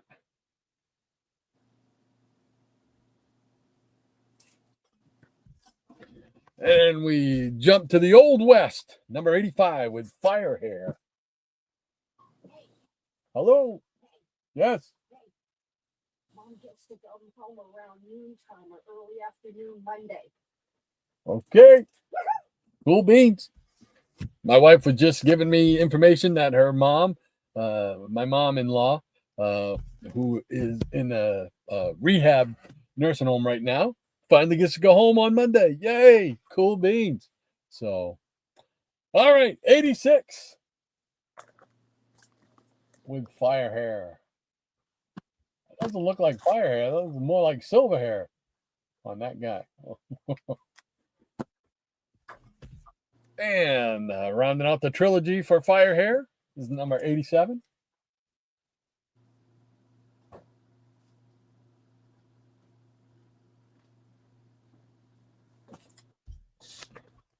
All right, number 88 is Jason's Quest. A boy and his bike and his search. Who is she? Where is she? And then we got number 89, continuing Jason's Quest. The Deadly Chase. And rounding out that trio is number 90 with Jason's Quest. The Circle of Death. Oh yeah, I love that. I guess you call it run of the second and third tier characters after they got past all the big ones in Showcase. Yep.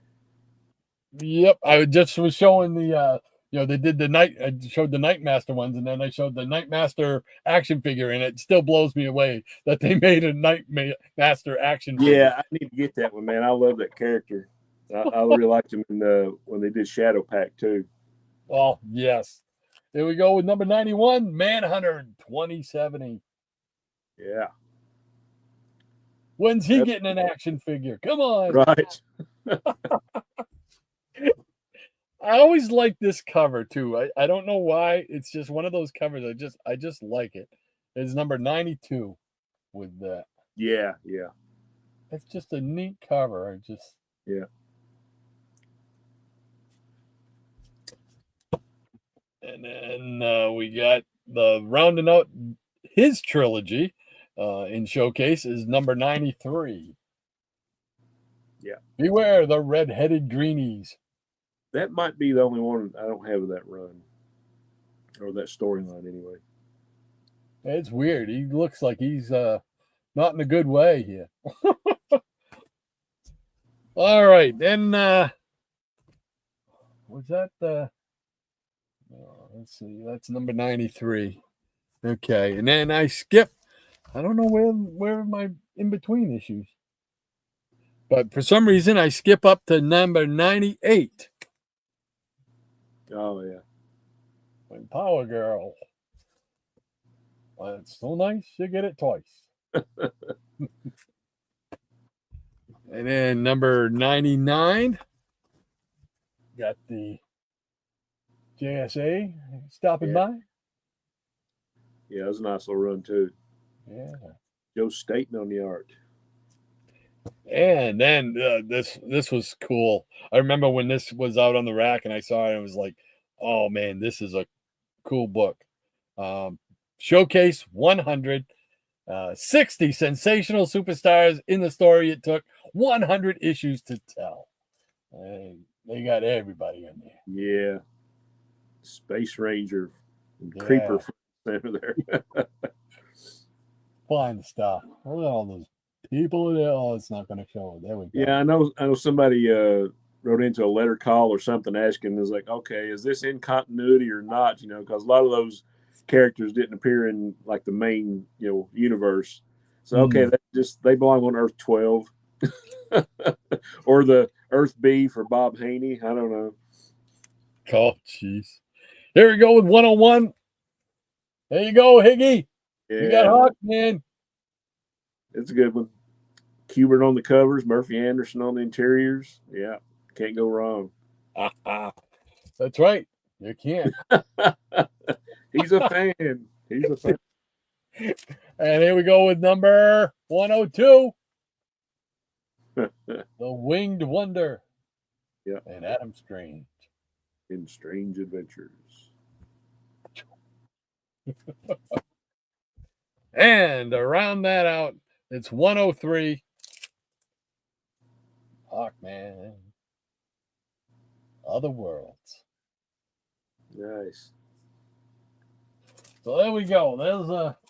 That's the rest of my showcase. Although no, you except for- don't have 104? What's that? You don't have 104? No. What was 104? No, that's the OSS. OSS, Right? yeah. That was the last one before the implosion. Then I think after Yeah. that it was supposed to have been like Dead Man, but they ended up printing that in some other book. So I think I do not have that one. I'm pretty sure I don't have it because I remember that was a one issue from the run from 30 on, with the exception of one of the GI Joe, Right. GI Joe. No, the Dr. No.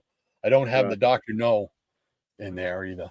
So, but all right. Well, let's get us back together here. There we go. And let's see if I can find the line again. There we go, right there. Thank you so much, Maranya. Appreciate it. And Maranya says, Higgy Pop, how are you and Hawk Dog doing? She wants to know. We all want to know. Scotty says, where are you going to put all these cool posters? Yeah, you don't even have walls, just boxes of books, he says. You're right, Scotty. You're right. I wouldn't have any place to put. Otherwise, I would have more posters. I've got wrestling posters. I've got some movie posters. I've got comic related posters, but I've got no walls to hang them on. So you are right. I just want to cut in on you. We were talking about Batman, the TV show and the Batmobile and all that. Yeah. I saw a wrestling clip where Adam West come in dressed as Batman and Jerry Lawler was dressed up like Super King, and they were going at each other. It was on Memphis Wrestling. Have you seen that? Oh my gosh. Where did you see that? I just saw it this week. It was like on a clip from Memphis Wrestling. Had Lance Russell, the announcer. Because I've never seen that. Then had Adam West come in as Batman, but it wasn't like the original Batman costume. So I don't know if maybe he wasn't allowed to wear it, but you knew it was him. And then Jerry Lawler was dressed up like in a cape and calling himself Super King or something like that. It was hilarious. Yeah. Oh man, yeah. You'll have to look it up. I gotta hunt that down because I've never seen that. Yeah.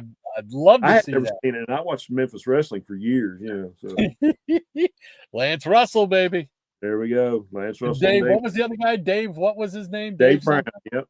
Wasn't he the weatherman or something for a channel down there? Or something? Yeah. Turned into a wrestling commentator. Yep. Yeah. Great stuff. Double A. He says, yes, Scotty, there is a fine line between collecting and hoarding. I believe that. And we won't go there, will we? We will not go there. Scotty says, I hope to find that line one day, he says. Tempest from Mars says, James Garner, thank you so much. I was trying to think of who played Maverick. Oh, you're kidding. You couldn't remember who played Maverick? I could not save my life. Oh, it was driving me crazy. Yeah, because I had showed Batlash. So I was saying it was, I think it was kind of based off of the Maverick character, you know? And so I couldn't think of James Garner. So Jim Rockford. See, I could picture Jim Rockford, but for some reason in my head, I was thinking it was what was that famous actor? Rockford. No, not Rockford. Rock Hudson. I was thinking Rock Hudson in my head for some reason. And it was, I don't know. I got no excuses. He also played the father of Maverick character that Mel Gibson played in the film. Yeah. Right. Very cool.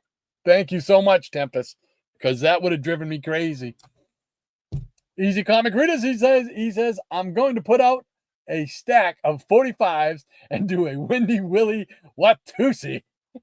Because of the Windy and Willie, Wild World of Windy and Willie in showcase. I want to see that. I want to see that video, Mike. Yeah, I can't wait. Scotty says, did Jason ever find the target of his quest? You know, it's been so long since I read it, I couldn't tell you if he did or not. Do you remember? No. It's been a minute since I read those, so. I was going to say, a lot of times there's a lot of this stuff that hasn't seen the light of day from the long boxes in literally decades. Yeah, that's probably like the stacks I showed already. Yeah. Higgy Pop says, love those showcases, Rod. Yeah, they're great books. Just a lot of good stories in them, a lot of great characters. Cool beans. Eric K says, I really enjoyed the 3 issues showcase run of Jason's Quest. So Eric should know. Eric can tell us, did he find the object of his quest? Did he find the Holy Grail? That's it. Run away! Run away! Don't get me started on Monty Python. Yeah, oh my God, we'll be here all day. Nudge, nudge, wink, what's that? I said nudge, nudge, wink, wink, say no more. Say no more, Squire. Say no more. Lead Paint says you should marry them, Higgy. And Scotty says they get their action figure after Jack of Hearts and Stingray. Back of the line, he said. Oh, man. Jack of Hearts would be an awesome figure, man. There's a lot of detail in that costume. Yeah. Yeah, that would be. I even if that turned out to be one of the higher priced ones, I would probably try to shell the money out for that because that would be a cool figure to have. Absolutely. Yeah. Double A says, Scotty, the difference between hoarders and collectors, is that hoarders just put their items in a box and forget them. But those two gents instead take them out and show them. So they are collectors. What he said. Yeah. We're on board with that, Double A. We can work with that. Scotty says, I've been trying to organize my comics and now I'm out of room. I'll have to wait until fall so I can take the table outside to organize my boxes. I can sympathize with the out of room stuff. Right. Absolutely. Liking the covers, 4963. Great to have you with us, man. Welcome. He says, good morning, Rod, and good morning to you. So hope everything is going well. And Higgy says, Hawkman, baby. RDV, how you doing this morning, man? Welcome, sir. He says, I am a comic hoarder. Laugh out loud. My books are in cardboard tombs. I think there might be some right behind my fellow compatriot here. Yeah, there might be a few. Just a couple. I am one of us says, how many Jason quests were there? Just those 3 issues, as far as I know. Yeah. Just those 3.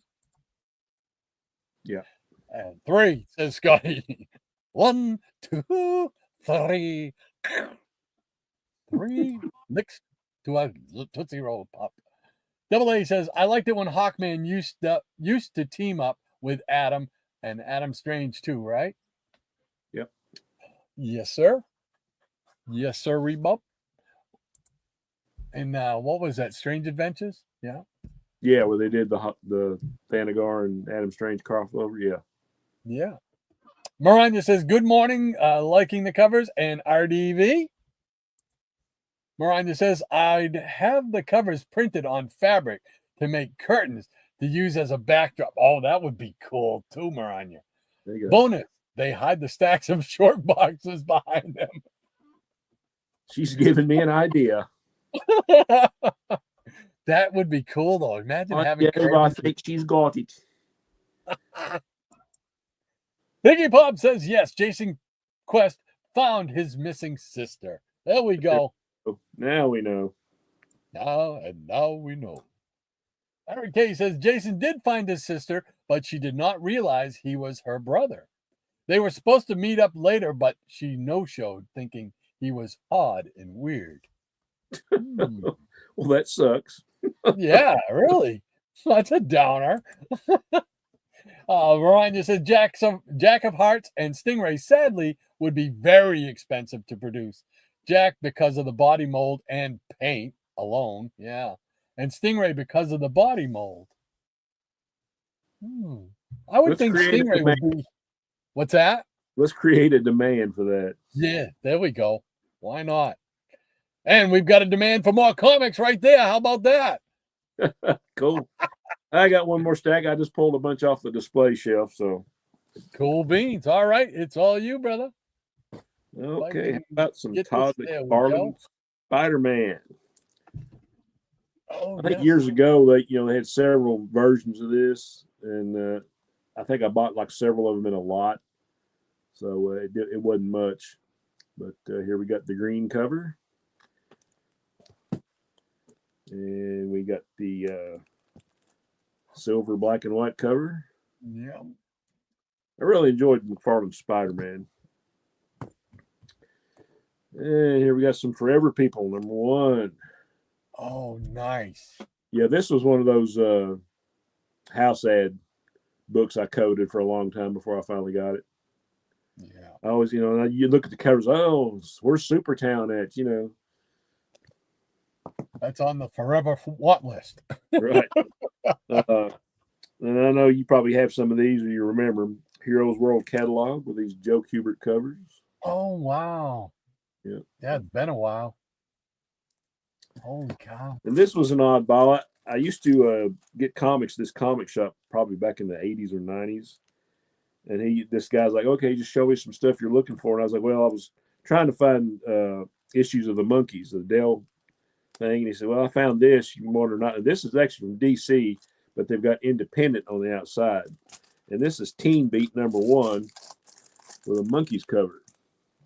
Oh, wow. Yeah. Oh, pretty cool little collectible. Yeah, that's neat. New Teen Titans number 2, first Deathstroke. Yeah. Cool. And this was an AOK from Eric Breen, the variant cover of Justice League number 3 with the Superman logo. Yes. Yeah. Thank you again, Professor. And here we have Tor. Not sure what issue this is, from St. John's. This is the original, number 4. Yeah, Joe Kubert. Oh, wow. St. John's Comics. Yeah. That's neat. And we have True Comics number 55. Do you know the significance of this? I do not.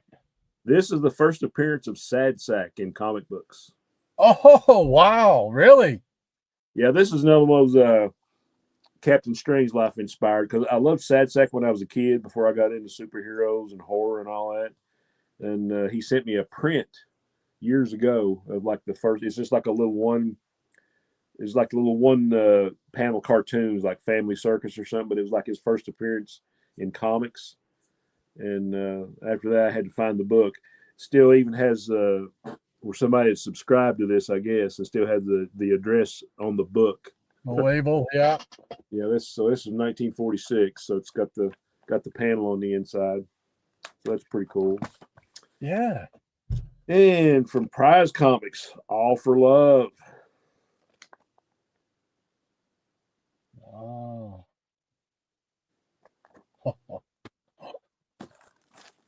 And you either have these or you don't, Oh, something look like at them. that. Yeah. Got the, DC 3-packs, Very nice. Justice League 127, Cobra #1, and I can't remember what was the other one. Talk about people making you spend money. Yeah. The comic in the middle is Man Bat #2, last issue of Man Bat. Oh, So, cool. yeah. I remember seeing your video on those, man, and it just opened up a whole new collecting avenue for me. It's just, awesome See, stuff. I remember we used to have a little store called Maloney's. It was a couple of towns over where we lived. And it was like this little, just like a little catch-all, sold everything, and you go down in the basement. It was like this little dank. It was a pretty good sized store, but it was kind of dank, because it was all brick and block, So they'd have these big wooden bins of like tennis shoes. They wouldn't be in boxes, but they'd just be tied together loose, So a lot of times, my mom would take us there and we'd go clothes shopping, But they had a spinner rack, and these were what were on the spinner rack, Oh, man. Of course, this is later, but here's the ones that I remember. 3 for 59 cents, so you're saving a whole penny. You got Superman, you got Jimmy Olsen. I'm not sure what the one was in the middle. There's a website where it tells what was in each pack. Yeah. Get what it was. Yeah. It's an issue from Beyond the Unknown in this one. But anyway, what I'm getting to is it might have been the only 3-pack I ever bought, or my folks bought for me. But in that 3-pack, it had Superboy and the Legion 197, which is when they started sharing billing with Superboy. Had the Timberwolf story, one of my favorites. Okay. And it also had Shazam #5, which had one of the early comic appearances of Archie and Edith Bunker. And it also had Batman 251 in it. With the giant Joker and the Batman, the one people have made so many posters and stuff of. So that was in the 3-pack. Oh, they're just so cool. And it's something that I never even thought of as a collector until I saw your video on them. Man, it was just like, those things are still around. It was right. Like, oh. And here's another one. You get 2 comics for 79 cents, but one of them is a 50-cent giant. Batman Family #5. Nice. And Justice League of America #130. So good stuff there. Yeah. And this is an AOK from Mr. Eric K., one of his favorite comics, and he imparted to me a copy of it. Luke Cage Power Man, #45. Oh, neat. Goes underwater. It kind of reminds me of that issue of Supernatural Thrillers where the living mummy is like chained to this tomb and the water's coming in. Oh, okay. Yeah. So I love this cover too. Jim Starlin did this cover. Oh, nice. And how about some Night Nurse #3?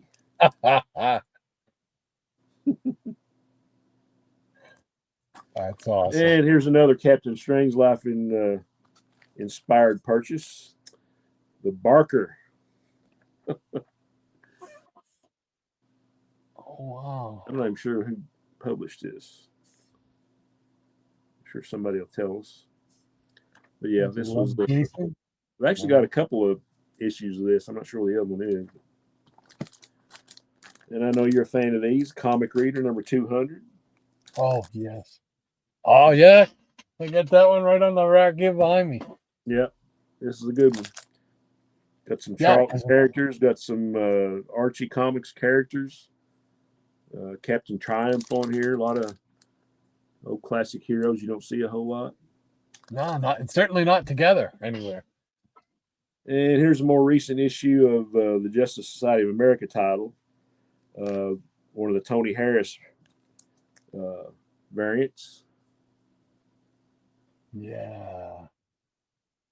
famous from Starman. Shadow number 1 by Andy Helfer and Bill Sienkiewicz. Nice. It's a fun little series from the 80s. I think I picked this one up at a yard sale for a couple of bucks. It was a nice pickup. Yeah, right. For Swamp Thing. Yeah. And here's some Sad Sack reprints. George Baker cover. Oh. And some more Sad Sack, another George Baker special. Square bound, Sad Sack World. Sad Sack World. Number 22. And here's one of the other ECs that I have. Weird Science Fantasy number 24 with that L. Feldstein cover. Oh, yeah. Yes. He's texting me here. Yeah. I started on my drawing table. I actually started trying to draw a version of this, and I never have finished it. So but one day, maybe. Here we got Witching Hour number 11. Neil Adams cover. Man, he had so many great covers on that series, too. I know, right? I know you're familiar with this one. Marvel feature number 1. Oh, yeah. Yes, sir. Square bound, baby. Square bound, baby. Yeah. Swamp Thing 37. Is that the one that's John Constantine's first John appearance? Constantine or Constantine, whatever you want to pronounce it. Yeah. Yeah. First Constantine. And here is Tales of the Teen Titans number 44. First appearance of Nightwing. Oh, really? I didn't know that. Part of the Judas contract. Yeah. Yeah. Yeah. Great story. Marvel. Yeah. Perez. Yeah. All right. Remember that. That's all we got. Cool stuff once again. Thank you. Thanks, sir. All right. There we go. Now let me just go back and find the line. And here we are. Thank you once again, Maranya. As always. Appreciate it. NAA says, when I began running out of storage space, I took out the action figures from the blister packs. It was the blister packing that took up most of the space, so I solved the space. I did the same exact thing. But now I bought more action figures that are in the blister pack, so I've got like 7 or 8 that I just kind of had to hang on the wall, There's no shelf room. I hear you there. Feel that pain, yeah. Yes, sir. And like the cover says, oh, Shannon, great looking Forever People issue 1. That's a beauty. Thank you, sir. Yeah, it did look like a beauty. And it's a Thor, God of Thunder. All right. I like that. And from Greg's, that St. John's Thor run, they're great comics. Yeah. I never see them out in the wild anywhere, and you see them on eBay, and they're outrageous, Yeah, that's cool. I've never seen one. Yeah. And Eric K says, I remember seeing those DC Super Packs in Kmart back in the day. Yeah. Oh, wow. Kmart. I Did miss he just put Kmart. the up on us there? What's that? Eric K just put a new avatar on us there, didn't he? Oh, yeah. And Brian says, hello, nurse, night nurse. That is hot cha-cha. And Eric K says, love that Luke Cage issue. I should have sent you an extra backer board with my stamp to put in that issue. Okay, hey, you got my address. Send me a backer board. NAA says, now that Shannon showed those circus comics, I remember that both Robin and the Elongated Man had their origins in the circus, even the Golden Age Toro, right? Yep, you are absolutely correct. Cool. And from Tempest, the Barker is fantastic. I managed to pick up a couple of issues of National Comics with him in it, but not any of his own issues. Yeah. Like I say, I blame that on Hans years ago. That's it. From RDV, Thor is now the god of Tinder. And the hits just keep on coming. Yeah. And Eric says, yes, it is a new avatar. Keen Eye here. at least There you go. when they work. Brian says, yes, Toro was also an orphan with a circus background, August. All right. And I think that catches us up once again with the peanut gallery. Cool beans. Got some time for overtime or? Yeah, go and show us some more. All righty. Joe, I got a stack of Strange Tales where I left off. So I can show those. So, all righty. Thank you, Maranya, for the line. Appreciate it. Cool beans. Okay, I left off at 163, I believe, last time. So we start up with 164, where we still got Doctor Strange and Nick Fury sharing the book and alternating covers. This is Nightmare. Oh, nice. And then 165 with Nick Fury, Behold the Savage Sky. Dun, dun, dun. And number 166, Nothing Can Halt Voltorg.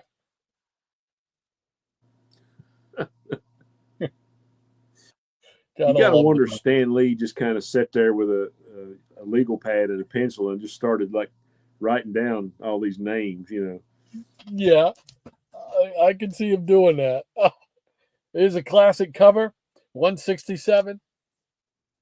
Oh, yeah. Love that one. Mr. Steranko. Yes, sir. Yeah, right there. And maybe I'll take that one next April and have him sign that one. Might do that. Hopefully he'll be there. 168, Exile. Yeah, that's a cool cover. And that was the last of the shared book, I believe. And then it went on to be Doctor Strange's book, but they kept the numbering. So here's 169 with Doctor Strange. Yeah. There's some serious comic envy. I wanted that one for a while, but it's getting severely pricey. Is it now? Yep. Well, based on the movies and stuff. Of course. Yeah. There's 170. It can't be just because people like reading the comic book. It's got to be because it's the movies. You got to read your comics. Read your comics. They'll make you smart, I heard someone say. Yes. A wise man once said. A wise man continues to say it. And it's 171. Oh, yeah.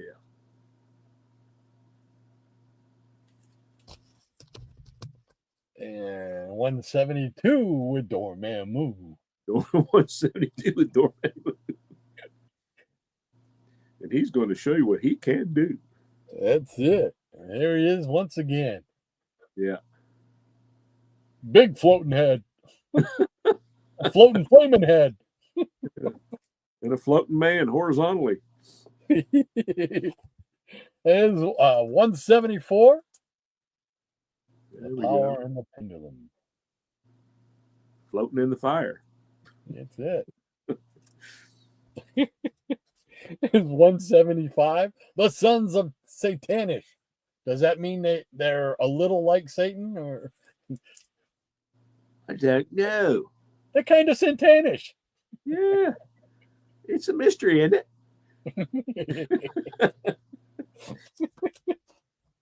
Oh, here we go with number 176. Nice cover with the Now, were you a fan of the costume with the head mask? I was. Yeah, we're getting to it right next. Okay. Yeah. Perfect timing. Here's 177. Yes, I liked him with the mask. Nice. I don't hate him without it. But if I had my choice, I would like to see him in the mask. That's just cool. I thought it was cool. I like both. I don't have a problem with either one of them. Yeah. I'd probably be in that camp. So, but it just looked so neat with the mask. That's right. So neat with the mask. Nice. Here's 178. We got a guest star. We got the Black Knight showing up. Yeah, I like that cover. And we got another guest star, old Webhead himself, showing up. 179. Yeah. And then here's 180 with Eternity. Yeah, I always like those little crossover appearances, especially with Spider-Man when he gets in like with Silver Surfer and Submariner, Doctor Strange. It's like he's just like this kid looking around, like, what is going on? How did I get here? And they didn't have that many crossovers back in the day, So when they did crossover, it was like, ooh, hey, yeah, want here. to see that story. They were really a whole lot better at it than DC. Here's 181 with who is it? The Ghost, and it looks like the Evil Eye, which came into play in the Avengers Defenders War. Oh yeah, that's a good storyline. Yeah. And here we go with 182 to fight the Juggernaut. Now that's a weird villain for Doctor Strange to be fighting. That is. I couldn't believe it. So you know what I had to do? You had to verify that it was believable. That's right. I had to buy a second backup. You had to have that suspension of disbelief because it's a comic book. That's right. If you can believe that. And here's 183, which I think is the last of this run. I believe it is. And it's got a neat little cover on it. Yeah. Still with the mask. Yeah.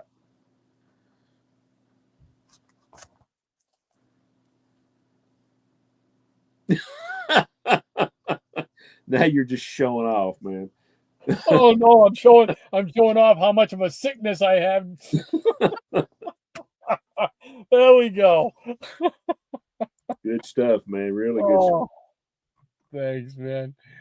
All right, we got the pause line right here. Thank you once again for keeping us in line. Appreciate it, Maranya. And Double A says, yes, Maranya, and I believe Toro is a mutant, whereas the Torch was an android. The Golden Age one, I mean. Yeah. Nice. And Maranya says, correct again, August. Diabetic Superman says, when I was a little kid, my grandmother got me a 3-pack. The middle book was the same as one of the outer books. How does that happen? Uh-oh, there's an error somewhere. That'd be a rare one to still have Probably nowadays. worth some money, yeah. Yeah. That's cool. And Greg says that Doctor Strange corner box on those early Doctor Strange issues is the best. And I love those corner boxes, man. That's right in the wheelhouse. Double A says, Rod showing Doctor Strange.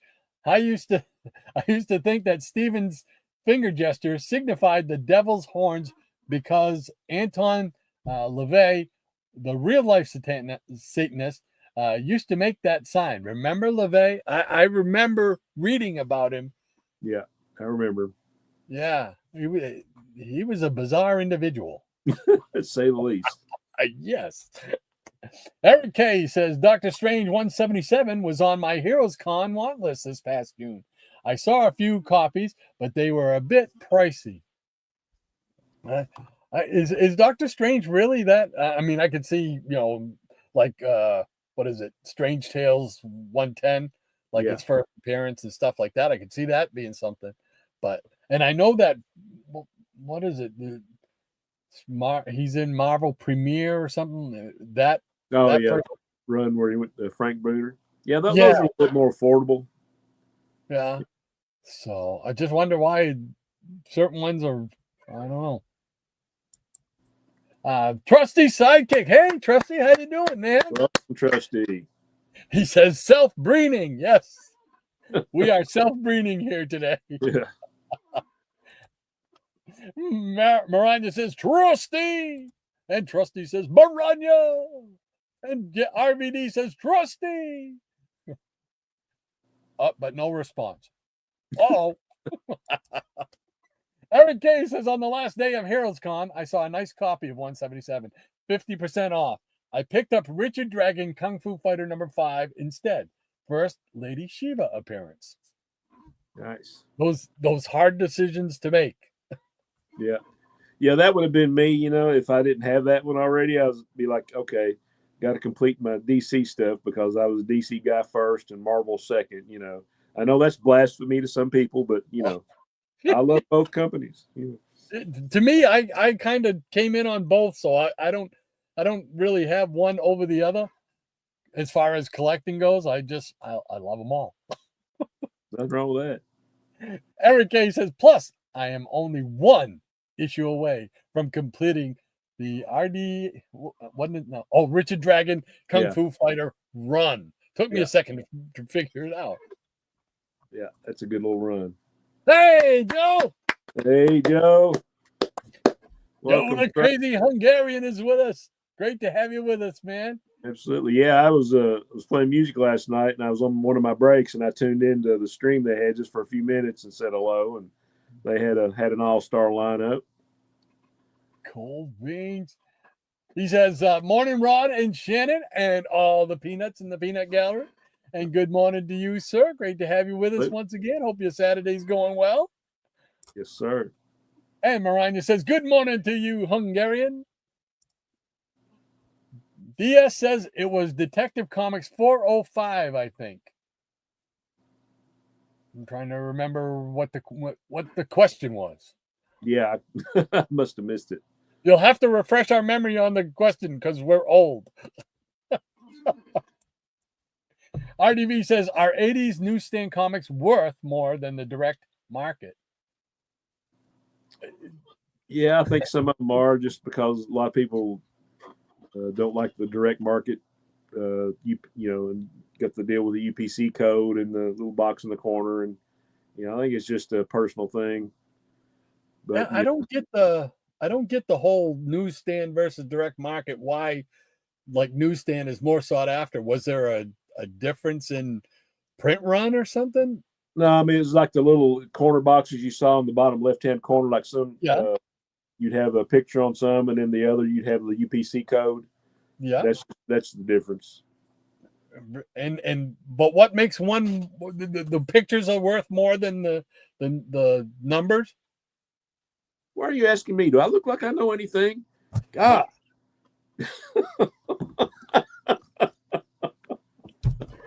I'm sorry. No. I'm just curious because I'm not sure. I guess, somebody started a demand for one or the other, and then there we are. It's all it takes. Yeah, because I've heard so much about that over the last couple of years, and it's just like, what's the difference? Yeah, I don't understand. If anybody out there knows the difference, please enlighten me, because I got no answers on that. I know Dr. Bonchilla. He's a big proponent of the newsstand versus direct copies. So I'll have to. He's not with us today, unfortunately. But I have to get an answer on that. Why? I'm just curious as to what the difference is. Yeah. Crazy Hungarian says hello to Maranya. And Eric K says, Rod, that issue of 177 is a bit pricey because it was the first issue with his mask. Oh, really? Oh, yeah. Wow. I wouldn't have thought that made that big of a difference because you never hear or see him in the mask anymore or anything. So I'm surprised, but that's cool. Thank you very much for that, Eric. I appreciate that. Trusty says, RDB, there's the reply. He's just delaying. There's the reply. Trusty says, don't cause trouble, Ron. I wasn't trying to. I knew you'd come up with that. I knew you were there. Eric K says, I'm with you, Shannon. DC first. There you go. Double A says, actually, Forrest Ackerman used to be a friend of LeVay and Jane Mansfield, but the way she died was pretty bizarre. Too grisly to recount here. Bizarre. Things that make you go, Maranya says, Google Mansfield. Why can't I say that name? Mansfield's death only if you have a strong stomach. I don't. Wow, was it really that bad? Well, it was just a really bad car wreck. They Oh. ran underneath a truck, and I think it was like a Ah. little sports car. Yeah. I was telling you Did about he my get- neighbor that lost his son in that wreck. It was like the same kind of thing, except they had a convertible, I think. Little sports car. I can imagine now. Okay. Ow. Diabetic Superman says the 3-pack book. When he was answering the question before. Yeah. Cool beans. Okay. Thank you. RDV says, I have doubles and looking to get rid of some with the UPC code. There you go. And Double M says there was a time where newsstand would be a lower print run in the 90s. So, yeah. Okay. I wondered, because usually that's the first thing, at least the first thing I think of, if something like that, where it's not like a one issue has like the mask or something like that, but where it's like newsstand versus direct, what's the difference? You're getting the same comic with the exception being the UPC Because that code slight box. difference. That's all it takes. Yeah. But my first thought always goes to was it a lower print run or something, So Missing Mars says earlier newsstand outsold subscriptions. Yeah. Well, Mariah is throwing down the line. Do you have any more you got to show? I am done. You're That's all done. Let's see if I got it. I got a box of mixed stuff right here. I can show some of that. There's always a box. There's always a box. All right, I'll show just a quick lightning round. And I have no idea what these are. So, these are pretty cool. 1963. This is from Image in what was it? The 90s. You know what? I'm just going to keep us both together on here. So, remember these? Yeah, I don't know if I have any, but I do remember them. Yeah. Is 'Cause that like the 1963 title and Big Bang Comics and all that? Yeah. Yeah. Yeah. These are pretty cool. Yeah. They were very reminiscent of like Kirby and stuff like that. Here's Horus, Lord of Light, book number 5. So Horus. yeah. And we got Eclipse Comics, a bi-weekly comic called The New Wave. Number 8, introducing America's #1 team. That's what they say. I've heard them say it. Yeah. That was number 8. Here's number 7. So, just kind of 90s stuff. You never know what you're going to Looks get in boxes, huh? Yeah. Here we go. Codename Danger. Who puts this up? I don't know who puts this one out. Codename Danger, number 2. Oh, cool. Yeah, I think that was that. No, it's not AC Comics, is it? I don't know. You know what? Let's find out because there's nothing on the cover to indicate who the publisher is. It says Canada. It's in Canada. Sunrise Comics. Sunrise I Comics. think it might be Sunrise Comics. It doesn't say. But on the back here it says store owners. Yeah, it has to be Sunrise Comics, maybe. Jeppy's World. There is nothing, no indicia that I can see. Dangerous comments. We got a letters page, but it doesn't say anything. And it's got some of those. It's got an ad for the Wally Wood Thunder Agents. Yeah, I love that run. On sale. That's from Deluxe Comics. Is Yeah. this Deluxe Comics? There is nothing in here to tell me. There's nothing in here to tell me who it is. Who it is. You know? So Like, how many licks does it take to get to the Tootsie Roll center of a Tootsie Pop? If it's not 3, I tried. Well, I don't know. Man, that's weird. That's bizarre. Oh, here's issue number 3 of that same book. I remember seeing that advertised, like in the Americomics or Deluxe. I'm not sure. And I think I picked these up. They were like in a 50-cent bin or something like that, if I remember correctly. Right. Here's Wonder Man number 14 Wonder Man. with Warlock. Yeah, he's supposed to have a TV show coming out, isn't he? I've heard something about that. Was Yeah. it Disney, right? Yeah, they got all the things. So yeah. Here's what is okay. They're out of order in what little order there is. Remember a series called The 12? I do. Here's number 4. Yeah, I don't have the singles, but I picked up the hardback collection at Ollie's for like $6. So that's a really good story. And here is number 5 with The Witness. The Witness.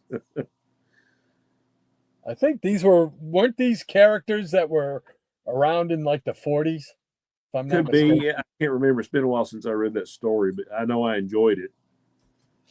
Sort of like the superpowers thing that came out from Dynamite. Yes. Sort of like, yeah. Here's issue number 8 of 12. It says The Black Widow. I'll tell you another good comic series that, they collected it too. I think it was from Image. It was called Battle Hymn.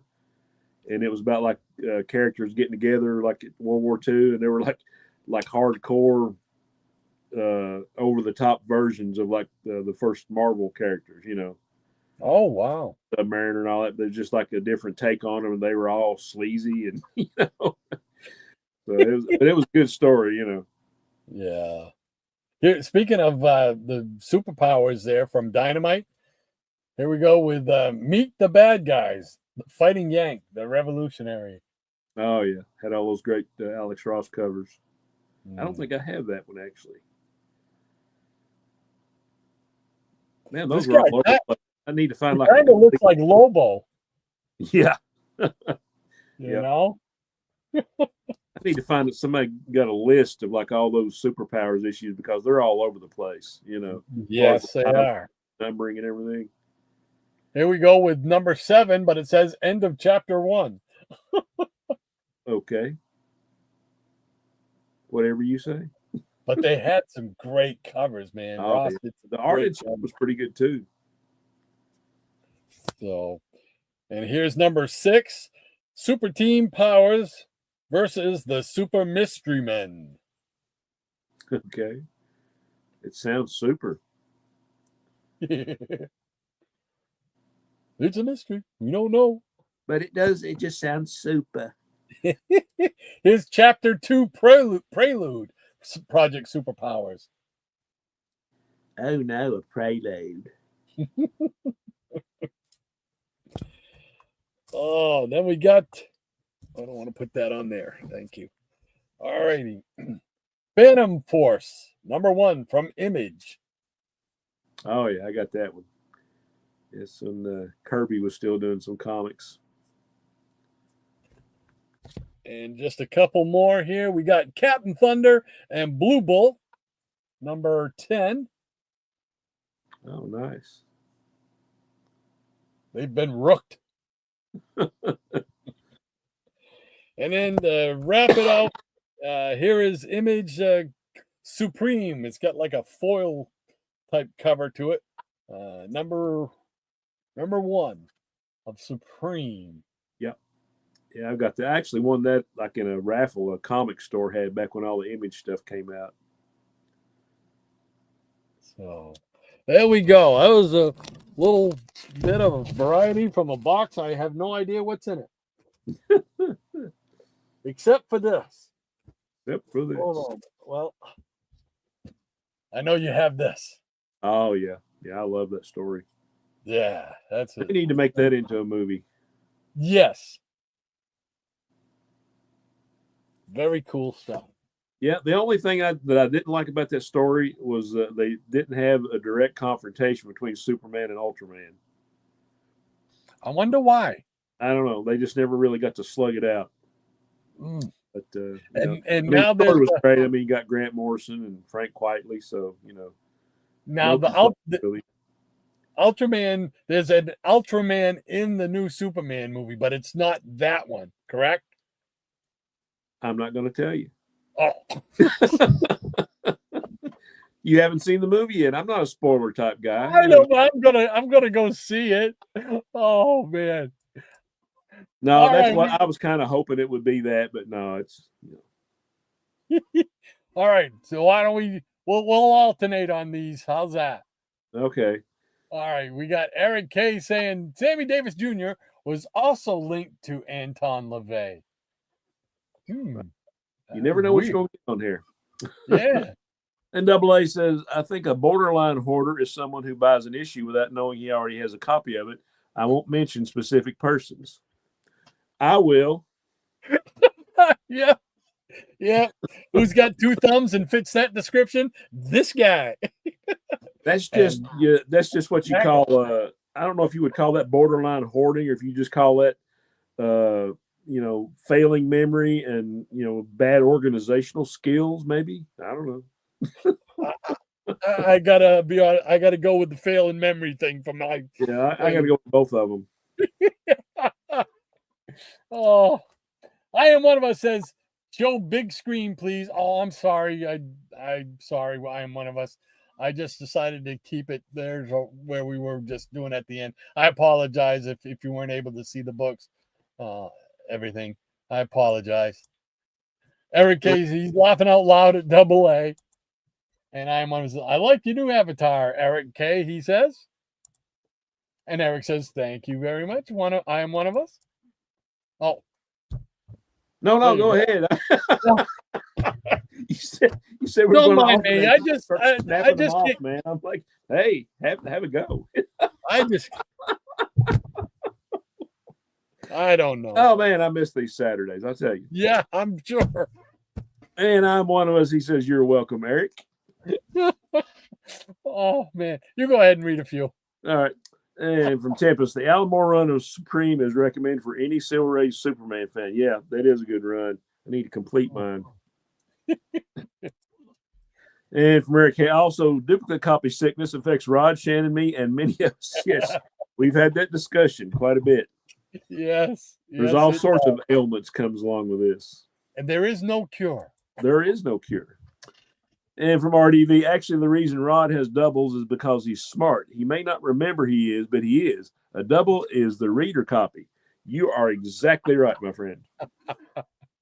I wish I could say, yes, that's what I was doing. But the truth is, I have no clue. You don't know. And Jackson Roykirk. Hey, Jackson. And he says, peeking in for a moment, and I see the professionalism is in full effect. Wow. That's right. That's right. If you don't tune get in here, anything but professionalism here. that's right. There's no glitches. There's no failing memory. There's no dyslexia. It's all professionalism. Oh, Eric K says, I don't want a cure. You know what? The truth be told, we don't want one either. No, we don't know. And Ronnie says, Jackson. Showing the love. Easy Comic Reader says, Jackson bonded out. Yeah, I saw him on an episode of Jail the other night. I got on Tubi and I was like, hey, is that 2? I think it is. And Jackson says, missed you guys. Right back at you. Yes, sir. We missed you as well. And Eric K says, laughing out loud at Easy. And the Jackson Worker says easy. Shh. Oh man, you guys are the best. Peanut Gallery is the best, man. Yeah. Oh, I think that catches us up, and it is just about 12:30 on the nose. So, what do you say? What do you got going on the rest of your week? I'm going to go out and I'm going to find a little something for my dad's birthday. I'm going to go see him tomorrow. His birthday's Monday, but they're going to be busy, so I'm going to go there tomorrow. And they're going to. I'm sure Mom will have some kind of home cooked meal, and I'll hate that, but I'll choke it down. But yeah, I'm just going out today to do that, and I think I'm going to come home and take a nap because these weeknight gigs and these 9 to 1 gigs have about kicked my rump, man. I tell you. We were all talking about it last night. We were tearing everything down. I was like, man, I hope we don't have to do a lot of these. But the first time we played at this place, right, and the 9 to 1 and 8 to 12 stuff was like back in the 80s and 90s. Now it's more like, okay, 6 to 8, 6 to 9, 8 to 11, a little bit more manageable for us in the advanced years.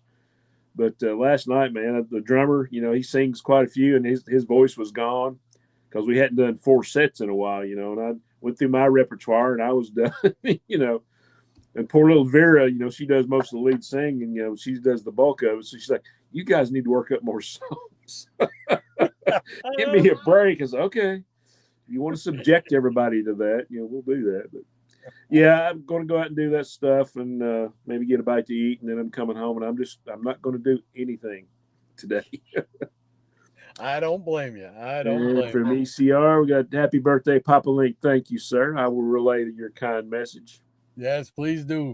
From all of us. So we want to wish him a happy birthday, man. Will do. We got Tempest from Mars. He's saying, is that like Otisburg? Talking about Jacksonville. From Mars, great place to live. And Maran also says, take care, Rod Shannon. He's back. The Peanut Gallery, the Nuts of the Day, the Foos, the studio audience, and Maranya's legion of peanut pets. Stay safe, cool, and hydrated, everyone. And same to you. Thank you so much, Maranya. Dear lady, great to have you back. It is great to have her back. And keeping us in line as best you can with what you've got to work with. Yeah. It's great to have everybody in the chat, everybody that wants to have some people in here we haven't seen on in a while. RDV, it's been a while. And Gratu, it's good to see him in the chat. Yeah. People. Awesome. If I'm leaving anybody out, I'm very sorry. But it's that, CRS disease. I won't, yeah, you know what that means.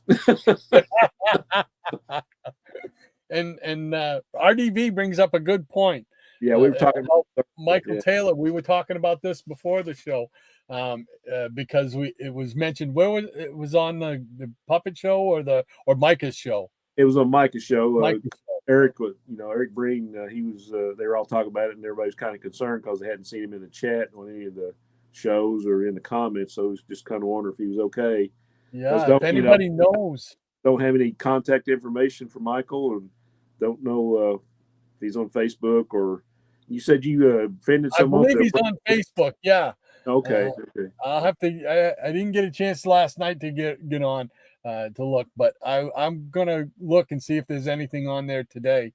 Yeah. So if anyone has any information, what's going on with Michael, hope it's nothing bad. Maybe you just need to take a break. I don't know. We all have to do that every so often. But yeah, just anybody that knows, let us know. Yeah, please do. Please do. And if you do talk to Michael, you tell him we miss him and hope everything is going okay. Yeah. So RDV also says, hopefully Michael is okay. Yes, we all share that sentiment. Absolutely. And the Jackson Roykirk says RDV, should have his email. So Englentine must have his email. So if you guys find out anything, just definitely let us know. Okay, yeah. Please cool do. Bean. All right. Well, for the rest of my weekend, this is another big weekend.